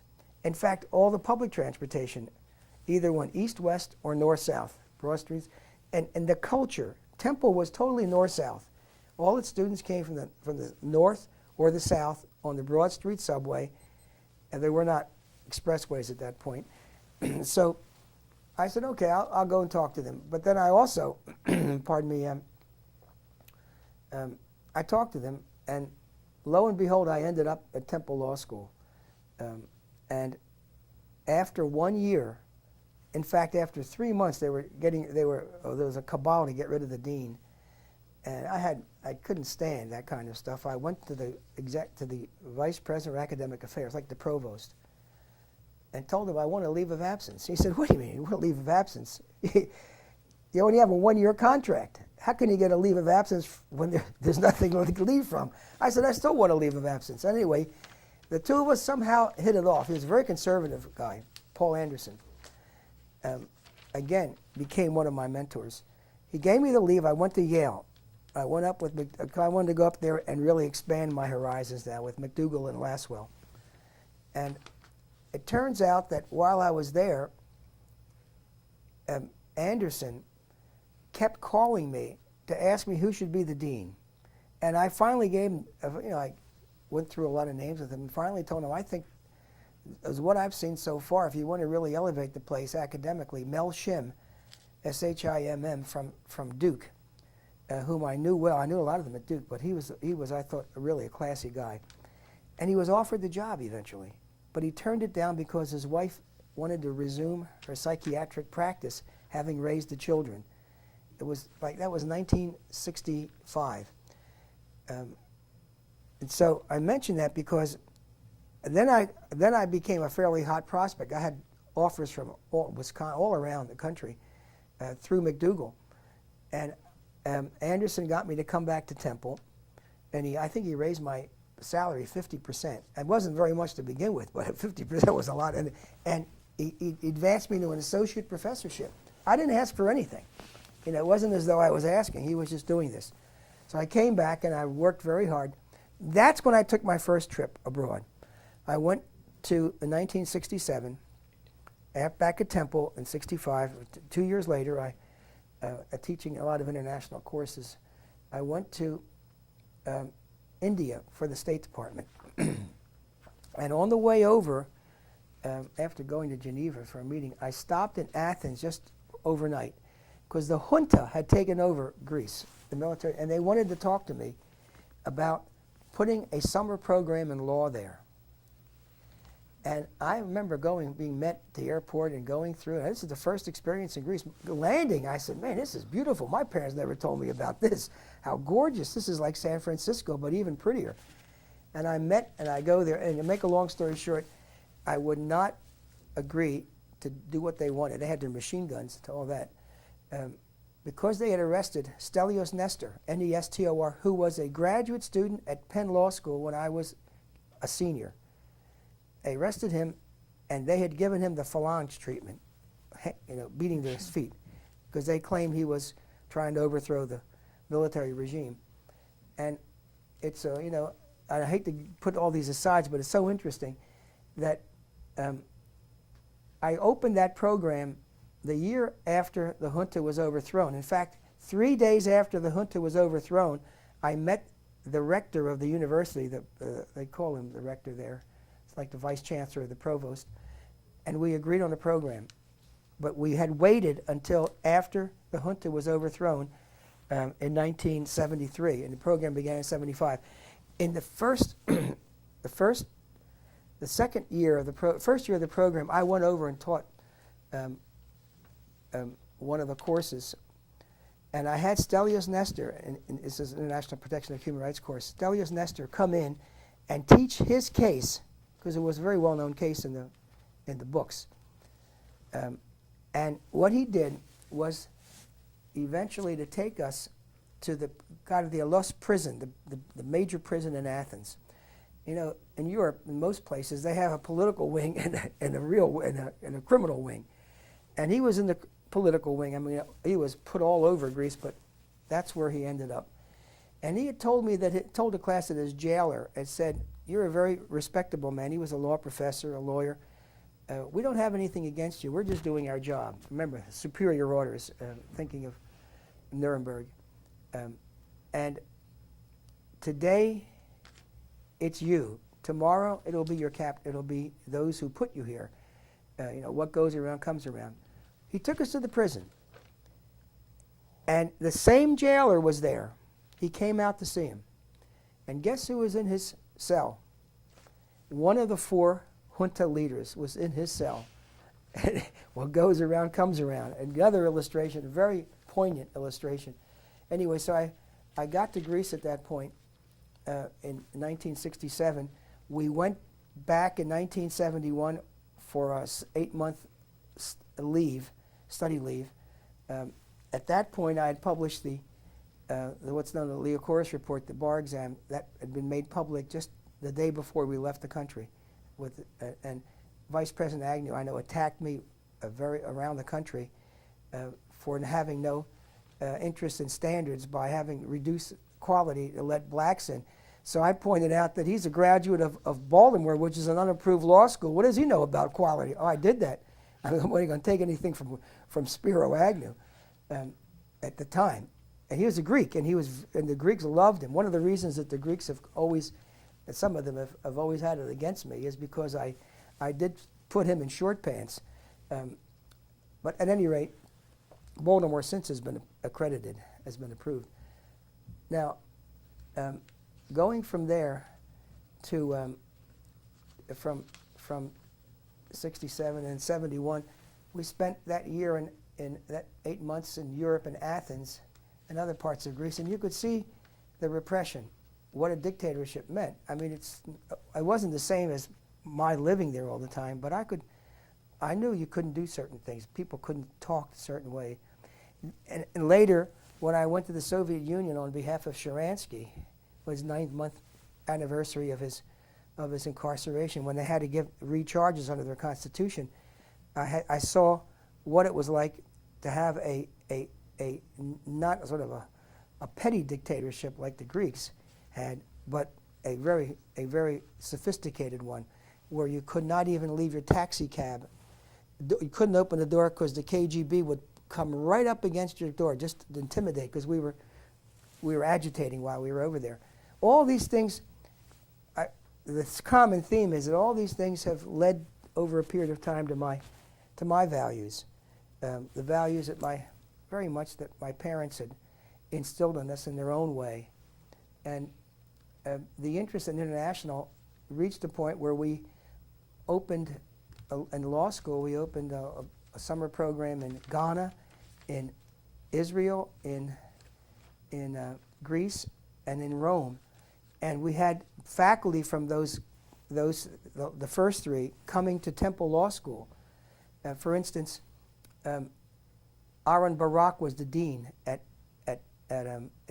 Hebrew University when we went there. Now, Aaron Barak has not only been to Temple, he teaches once a year at Yale. Aaron became Attorney General and Justice and Chief Justice of the Supreme Court. He's the fellow that was referred to by Begin at Camp David as the Brandeis of Israel.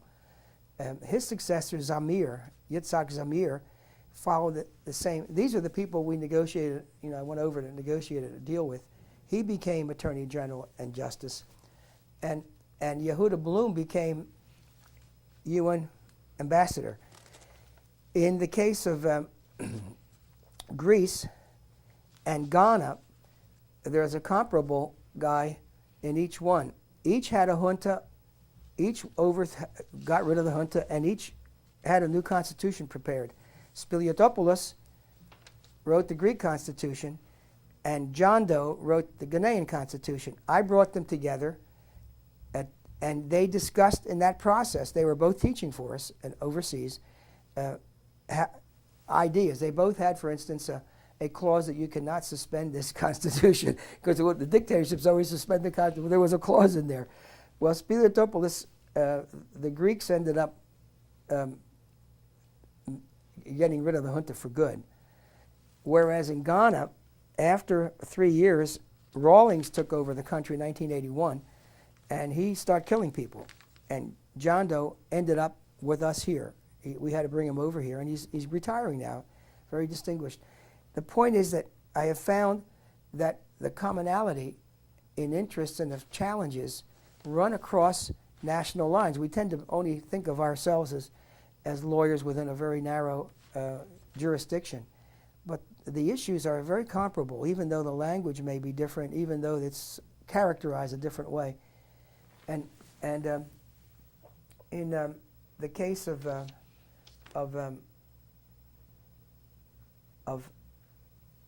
fourth one, Rome, that we already had an art program there, and later on when I became president, we expanded. We went into Japan, where we have by far the best foreign program. No ifs, and buts, or maybe. It has that program is about 2,000 students, more than 2,000 students, undergrad and grad.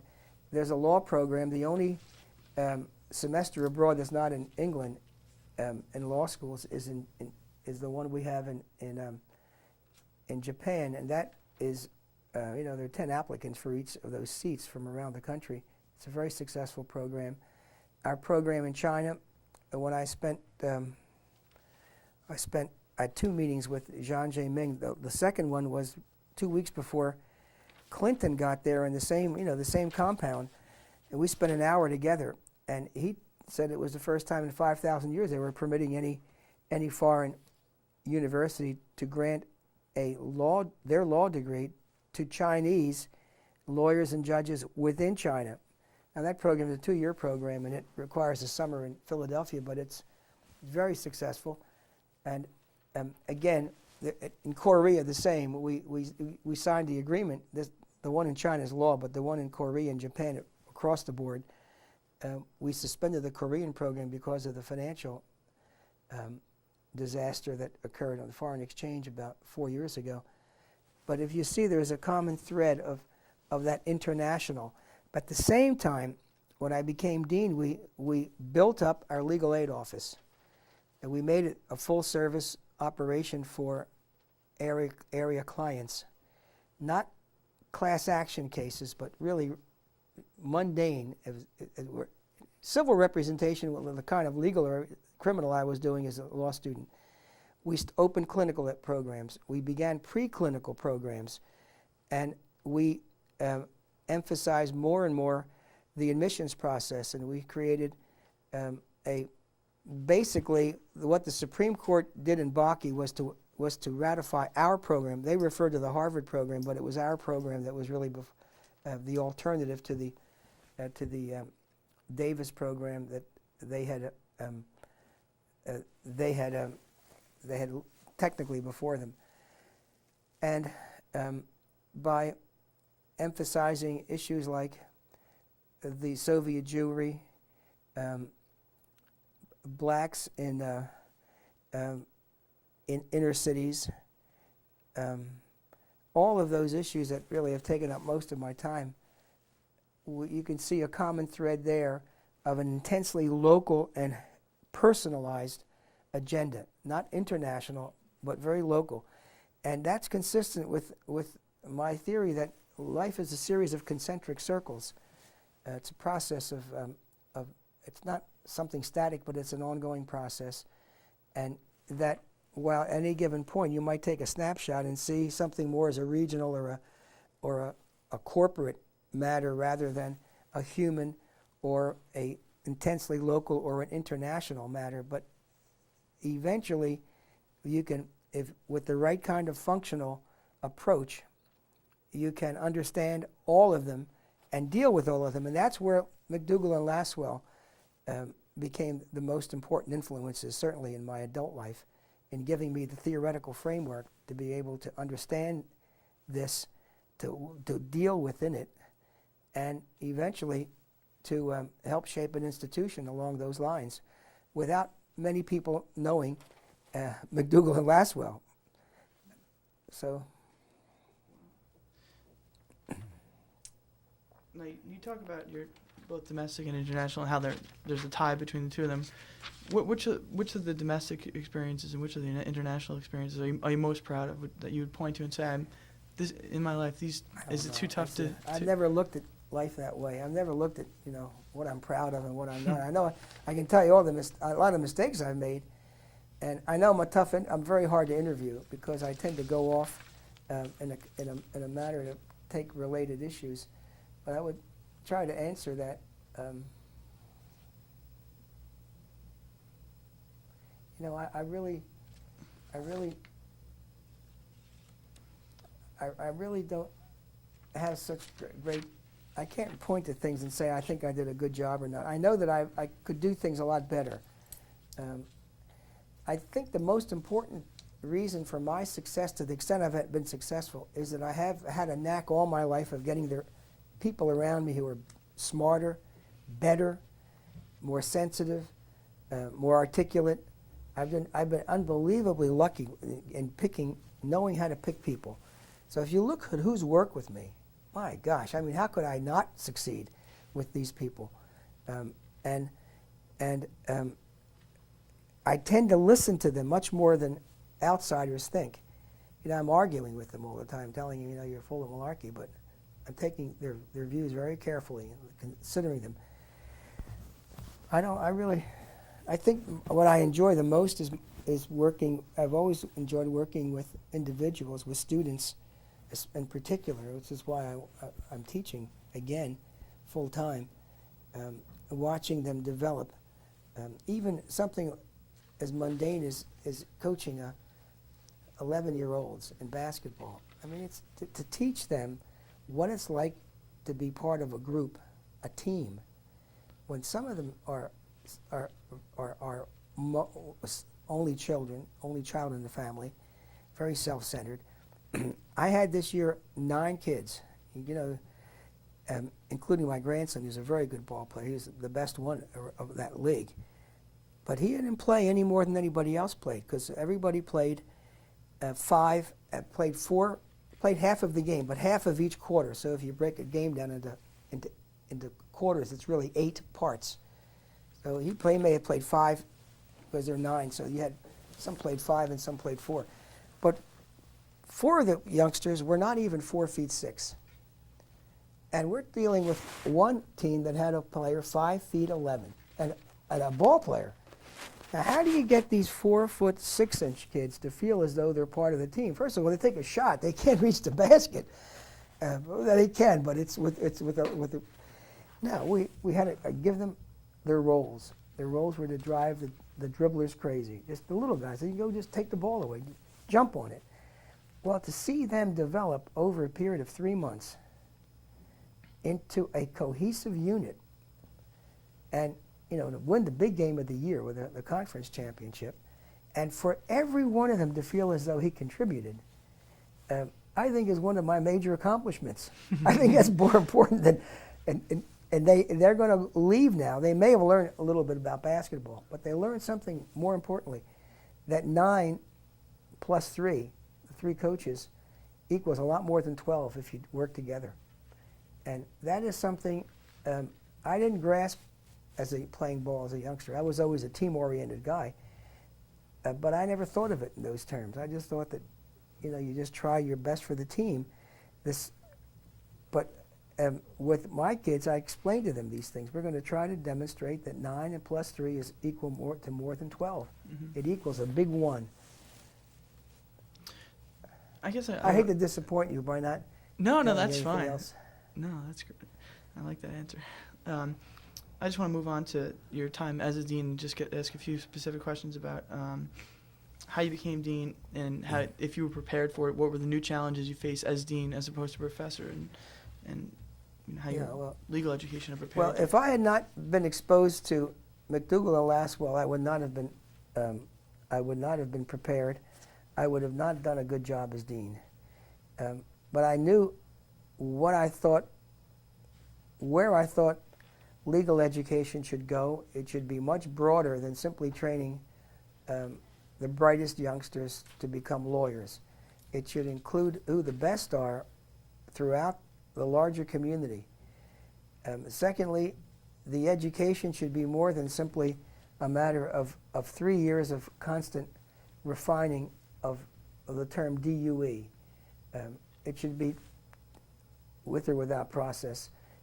It should be, it should have the students understand the human parts. And this may be difficult for you to grasp now, but you have to go back 30 years. If you go back to 1939, the first book in legal, 49 I guess it was, the first book in law school, the one by Wexler and what was his name, from Columbia, in criminal law, brought in something other than cases. You know, it actually had excerpts from articles. The legal education was all appellate cases, and it just turned me off in terms of the reality, what life is really all about. Well, in the context of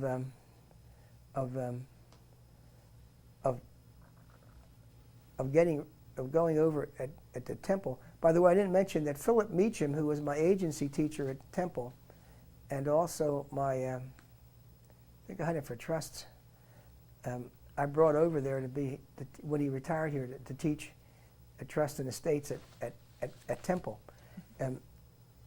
His father was one of the original casebook guys, and it was all appellate cases. But because of McDougall-Laswell, I was able to understand a little more about context, and that whatever you do in life is value-oriented. There's nothing that's neutral. You're always moving to either achieve more information, more wealth, more power, more respect. What people seek out of life, more money, more prestige, more feelings of rectitude. And if you think in those terms, you're better able to understand why law, what we call law, and the words within law, that is, something like a stitch in time saves 9, haste makes waste, preliminary negotiation offer. All of law is paired up against each other. They're correlatives. And it is because, not a coincidence, it's because what comes out of life are framing of issues, and they start by saying, you're going too fast, you're going too slow, you're supposed to bring clean bottles, not rusty bottles. And eventually, when it gets all the way up to the lawyers and higher, they come up with 1 or 2 words or a phrase to characterize or describe the situation. And I remember with McDougall-Laswell taking every kind of legal term I could think of and trying to find its opposite. And it's very simple. I mean, it takes almost no time to do it after you start thinking in those terms. And I said, we have to expose our students right away to the broadest. There's always one course where there's a giveaway course, and for us it became jurisprudence. But I was chairman of the curriculum committee the year before I became dean, and forced that through, and even brought McDougall-Laswell down, among others. It was a requirement of all first-year students to teach it. It was, the faculty got rid of it about 6 years later because it was just so tough, and it was intellectually stimulating, but it was very boring because of the method which was being used. But at any rate, I thought that we should move very quickly. In fact, over the 3 or 4 years before I became dean, I was explaining to the present Dean Reinstein, who was a young 24-year-old, how we were going to have programs abroad, how we were going to have legal aid, how we were going to have clinical education, how we were going to have all these things. And so he came to the law school. He said, nothing's here. I said, well, it's early yet. We'll get there. He makes the speech about reminiscing about the future. That was all because of the courage that I received from working with McDougall and Laswell at Yale. I mean, those two people, and Reisman, who was very young, younger than I, should be included in that, William Michael Reisman. But McDougall and Laswell were able, and not only, see, I didn't have any classes I had to go to. I just did whatever I wanted at Yale. And I worked with Laswell on communications theory, linguistics theory. I worked with McDougall on a series of international law issues. We disagreed about a lot of things. Substantively, made no difference. It was the procedures, the way of thinking, his ability to move away from the quadrangle approach, where everything is limited. And so I was prepared, I thought, terrifically from the academic side.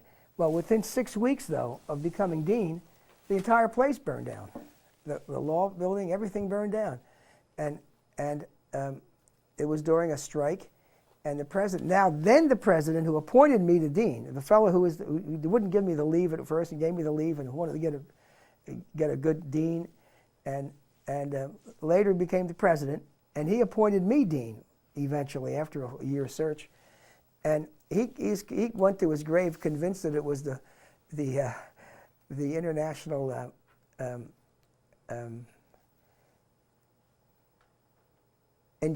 engineers. The engineers set the fire, but it was not set by the engineers. It was a short circuit in an old building, in the old KI synagogue, which was our law library. It was designed by Sanford White, and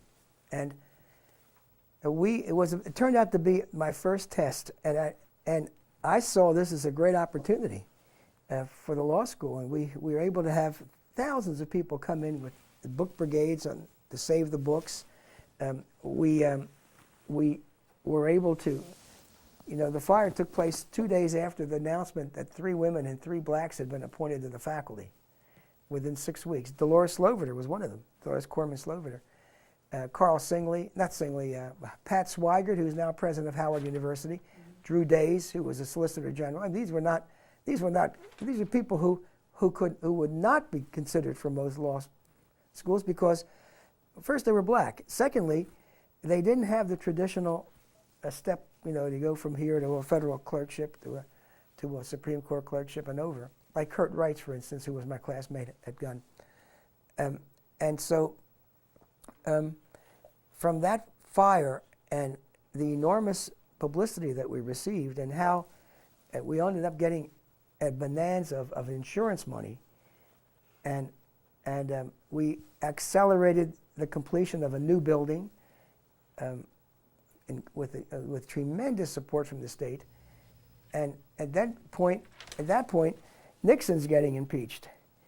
And so I'm now a name to become counsel to the Judiciary Committee. And that's all we needed. We're just really getting started. And we got rid of that in 24 hours. 24 hours later, I said, we have to stop this because it's going to hurt us. From then on, we were able to get things done at the law school. And, from then I took a leave and ran for the U.S. Senate as in end of 79 and the first 3 months of 80. And then came back and finished up a lot of things at the law school. And then the last thing in the world I ever thought of was being president of a university. But if I was going to be president any place, it would have been Temple. Because at Temple, I fell in love with the idea of evening division as well as day, with students from every first-generation Americans coming in there. A tradition of having women in the school from 1891. Tradition of having blacks in the place, even though we had to start all over again at the law school. But Temple itself, a larger Temple, had a wonderful track record here. But it was in a lot of trouble, financial trouble. Qualitatively, it was mixed, and there was a tremendous inferiority complex. So I figured out how to put Temple on the map through sports and through a lot of things like that. To get a lot of notoriety, win, and then get their attention, and so it's worked out pretty well. You hired John Chain. Yeah, he was my first hire as president. Yeah, and that was very controversial. They were claiming I was trying to get rid of a white guy for a black guy. And I said, all I want to do is win a championship. I don't care if he's white or black. And they have a great picture of Cheney and me kissing, with the front page of the sports section of the I guess it was the Inquirer, almost a whole page. The idea being, and all my mail then started coming in, quote, nigger lover, unquote. That's what I've always been known as that, plus only do things for Jews and women and blacks. That's all. That's all I heard, which is so unfair, because the people who have benefited from all these initiatives is everybody, all the groups, everybody, mainly individuals, not so much groups. But I never made an appointment that I didn't think was the best appointment for the position and the most qualified person, by my definition of qualification, not somebody else's. How were you able to get more women and minorities into the law school? I was very, that was at the faculty level, it was just very aggressive moves. And I was not a dictatorial dean at first, but I really consulted. Then I did what I was going to do. Even the law-related education, the LEAP program, the faculty said they didn't want it. So I said, fine, I'll get somebody else to do it. Well, we're going to have it at the Temple Law School. I said, you couldn't do that today. I mean, no dean that I know would do that at a big law school. But it's the most popular program at the law school, and the faculty all embrace it. And I had the money for it from the outside. And it dovetailed with wanting law to be more than simply an exercise for the privileged few who can become lawyers. It was more of an outreach program. But women and minorities, we were, by bringing in 3 or 4 at the beginning, we were the hottest place for people to come to, because I knew they wouldn't be out there on their own having to fight everyone. As to the program, the SPACE program, Special Admissions and Curriculum Experience Program, that meeting took place on the 6th of June, 1968, the day that Robert Kennedy died. And it was really, I looked at I was not the dean, looked at the student body. See, when I was in India, I was speaking on international issues, investment, etc., but I had to pick up Justice Tom Clark's itinerary, because he contracted hepatitis. So I had to discuss civil rights. At that point, America was, 1967 was inflamed. Detroit, California, Newark, and I had to speak on civil rights. Now, I was there for 8 or 9 weeks, and I was drawing big crowds, mainly protesters, protesting the Vietnam War, which I had my own views on the Vietnam War, and they were not pacifist views, nor were they very hawkish views. They were sort of pragmatic views. But I had to speak on civil rights a lot. And that experience in India got me to move away again from the international and move myself back to the local issues.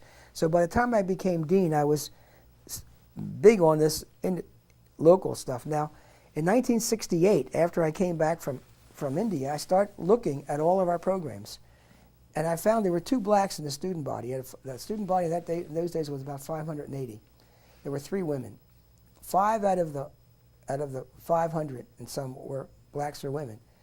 And we set about, mainly for blacks now, we set about to deal with it. But at the beginning and all the way through, I said, we're never going to set aside seats, because I remembered my experiences with Foster Reeve and others. We're never going to open a program that somebody else is not eligible. So we have to have standards that really are for real. So the standards we had, if you were summa cum laude, Phi Beta Kappa, you can get in even with a terrible LSAT. If you had worked your way through school for 40, 50 hours a week, if you had created some leadership examples by opening, let's say, an alternative school, if your first language at home was not standard English, if you had to overcome, I know these are different overcome discrimination in your life based on color or religion, and if you had not a Phi Beta Kappa, if you had a very strong, you always had to have a strong academic average. We would look beyond the LSAT. Now that program at all times had many more whites in it than blacks. In fact, I could mention Mayor of Philadelphia, I could mention people who were in there, who, including whites who were in there, who didn't know they came in through that program, although the letter told them that. I was insisted that everybody get the same letter that came in through that special admissions program. And I remember one guy making a big political speech, and I called him up and I said, before you go any further, look at your letter, and if you don't have it, I'll send you a copy of your letter. He became then a big fan of the program because it was not like most of these programs where you simply took blacks and gave them a different standard than the whites. Now, the women, there were so many women who at that point wanted to come back to law school, and so we created what is known as a part-time day division, as well as we always had the part-time evening. But we called an extended day program, so that you could go, instead of 3 years full-time, you could go 4 years with or without summers, and depending on whether you did summers, you would do more or less during the regular year. That's the old evening program. But our faculty, it was by one vote that it passed. They didn't want that. And now that became great for women who had home responsibilities. They had to be home at nighttime. So many of them came that way. So, but basically it wasn't so much what we did. It was simply, as I would tell all the alumni when they would complain that their sons were not getting in, I said, it's because your daughters are. What happened was they went from something like 8% of the applications, 5% of the applications being women, to 40% over a period of less than a decade. And now, if you count women and blacks in a student body, it's going to be over 50%, most of them, where it was 5 in 1968. So again, it was that experience. What provoked it for me was my having to defend civil rights in the U.S. In India to hostile audiences. I mean, the Punjab University in Kashmir must have had a couple thousand students there, and they were going to say, are you a CIA agent? My answer was not to the best of my knowledge. See, how do I know what I am? Never went over too well. Those things, jokes don't go over well with folks like that. But I came back and said, look, I know that the more blacks go to college in the U.S. per capita, then all Germans go to college in Germany. I know all those data. I said, well, I'm not sure that means very much. Let's see what's happening in our own backyard. So I've always believed that we should look at what's happening around the world, but always keep our eye on what's happening at home and straighten that out. So I was prepared for all these things when I went into the deanship and later when I became president. So what were the new challenges that you faced as you became president, and how different was that experience for you? It was some of it similar, but I tried to mention before that the biggest knock on Temple University was its own people didn't really respect it enough. When I'm talking about the whole looking at all of Temple, you see, Temple was like a couple of buildings, and there was a subway getting there, and people associated their undergraduate experience at Temple with having to work at 40 hours a week someplace, having to come in and out of the subway, stand in lines to get things done, leave right away, no relationship with other than the students in their class, with other students, with events, with sporting events, with cultural events, with residential, and that, looking back, they said, man, that was the worst time of my life. A lot of people would say that. And they'd send their children to Penn because they had enough money, or they'd send them to some other place. So I said, what we have to do is to identify what's good about Temple and have people understand it, and where it's not good, we have to correct it or get rid of it. And we're going to do it in a way where we're going to emphasize certain high visibility programs, which we did, whether it's the hospital or the basketball, and we have to build we have to eventually build a residential community here. Very tough to do in North Philadelphia with the history of Temple overrunning in the 50s and early 60s, literally hundreds of homes in the immediate area. Penn did it and got away with it, and so did Drexel. They went all the way through, though. They didn't stop halfway through like Temple did. So it's taken us a while to do that, but now instead of 2/3 of the undergrads being from, 80% being from Philadelphia, not fewer than 30% are now from Philadelphia. Instead of 8% living on campus or right immediately around campus, it's now, in terms of the new students coming in, it's 80% wanting to live on the campus or immediately around. Instead of having 400 students living on the campus immediately around, we now have over 5,500. And if you take the full-time, and that's going to grow to at least 7,000 over the next 3 years.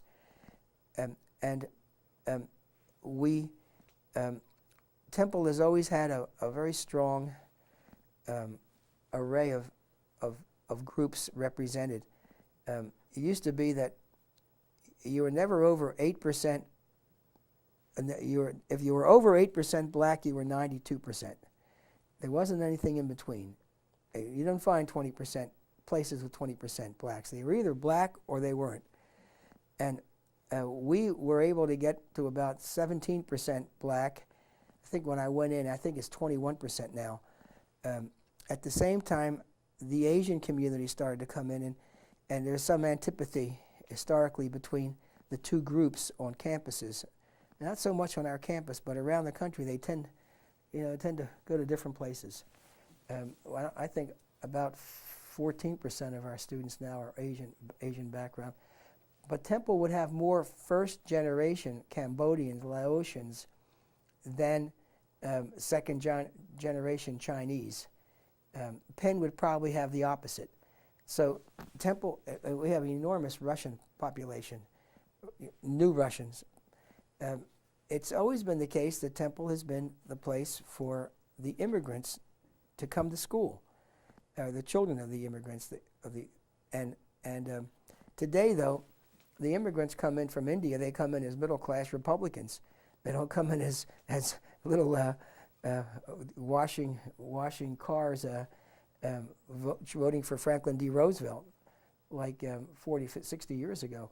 So you have to be careful not to generalize too much, but we could see what had to be done at Temple. And I laid out before the Board of Trustees, before I took office, before they elected me, and for the whole community, what we were going to do. In fact, the convocation address laid out everything we were going to do, and we've done it. It wasn't as though we did something that we said we weren't going to do. But most people didn't believe that we could do it or it could get done. And the only reason it got done is because I had the right people in those positions, and my bosses, the trustees, were enormously supportive and also had great ideas on how to accomplish things. What are you doing now as the chancellor of the university? Well, as chancellor, I'm sort of not doing, I'm helping out in fundraising, and I'm going to be more active and more visible, but I wanted to give my successor 2 years without any shadows around. What I'm doing is teaching, though, full-time. See, I have the only university-wide professorship in Temple's history. I didn't realize it with that. It's called University Professor of Law. So I teach in the law school, I teach in the undergrad, I teach graduate students. I can teach wherever I can find a dean willing to let me teach in one of the 17 schools. Now, I haven't tried, except my interests are mainly with a course in intellectual heritage, which is from Pericles to Shakespeare, and then brings up to date through Freud and all that, the second semester. Is that your favorite? That's my favorite because you're dealing with young people and they're opening their minds. For instance, you ask them, take a look at Machiavelli and Jesus, okay, and let's take their views about dissension within the ranks. Show me why they're both saying the same thing, why they're both moral. Well, you see, that really drives the fundamentalists crazy. But if you think of it, one's dealing with I'm thinking of Matthew. He's dealing with life hereafter. The other guy's dealing with life right now. What's the most important thing hereafter is to save your soul. So you got to do certain things. What's the most important thing right now? Save the state, because it's the state that has that took care of, broke down the clans and made them part of something larger to protect people. And historically, in Machiavelli's period, the state really was the charismatic person in charge. So everything should be done to save that person. That's moral. Everything should be done to save your life hereafter. That's moral. But see, those kinds of issues are drive the students, a little. It makes them think. Some of them get very agitated, but I rather expand their views at this point than not. Sure. What are you hoping to accomplish in the years to come, years ahead? Well, I'm going to work with young people, younger than these. I've been helping out in fourth grade teaching, helping a fourth grade teacher in the inner cities and doing one in the suburbs to see how much more. What I have to work with, and the kids aren't that different. They're all bright kids. You have fine exceptions, but they're very bright. Secondly, they have a lot different amount of resources. The teaching, I happen to be teaching in Philadelphia with one of these great teachers, but she has 26 in her class, and my grandson's class has 14. She has nobody. I mean, I give her a hand. The other one, when I'm there, I haven't been there this semester though. The other one has a student assistant, a student teacher, a counselor. Every parent comes in there once a week, all right? Well, look at the resources they're dealing with, the comparative resources. The buildings are both, I think that the building, right, the one in North Philadelphia, is a very pleasant place. It's an old building versus all these beautiful buildings in Gladwin. I want to deal with how we educate our youngsters. In Philadelphia, for instance, more than half of the students who are in terms of the present trends will graduate after 12 years. If they graduate, when they go out in the marketplace, will not be prepared for that marketplace. That's 100,000 people in 12 years. That's a very serious matter. Well, folks say, well, they're going to make reforms. They're not going to make reforms because these are not considered, quote, our children by the majorities with the money. If they were, quote, our children, there'd be revolution going on right now. If this was the situation in Gladwin, well, God forbid, anybody who worked at that place would be out. And so would the politicians if they didn't get the thing fixed up. In Philadelphia and the inner cities around the country, you're able to get by with it because the majority is black. And if you go to Lancaster, Bethlehem, Allentown, the majority of the kids in those classes are of Hispanic background whose first language is not English but Spanish at home. Now, to me, that's a disaster in the making. People say, why don't they think ahead? But most of these people don't look ahead. If there's a bus stopped on the right side on Broad Street, a block ahead, they don't have enough sense to look ahead and move to the left lane until they're up against it, and then they blow their horn. And people don't look ahead. And how we get reform is going to be not going to be very pleasant because so many interests are involved. And you can't blame teachers and unions and bureaucrats and the others. They all want to protect what they have. But to me, I want to spend the rest of my time working to ensure that young people are ready for the world. And that really means education at the preschool and elementary school levels primarily. So are you totally done with politics? Oh, I never was involved. That was just an aside.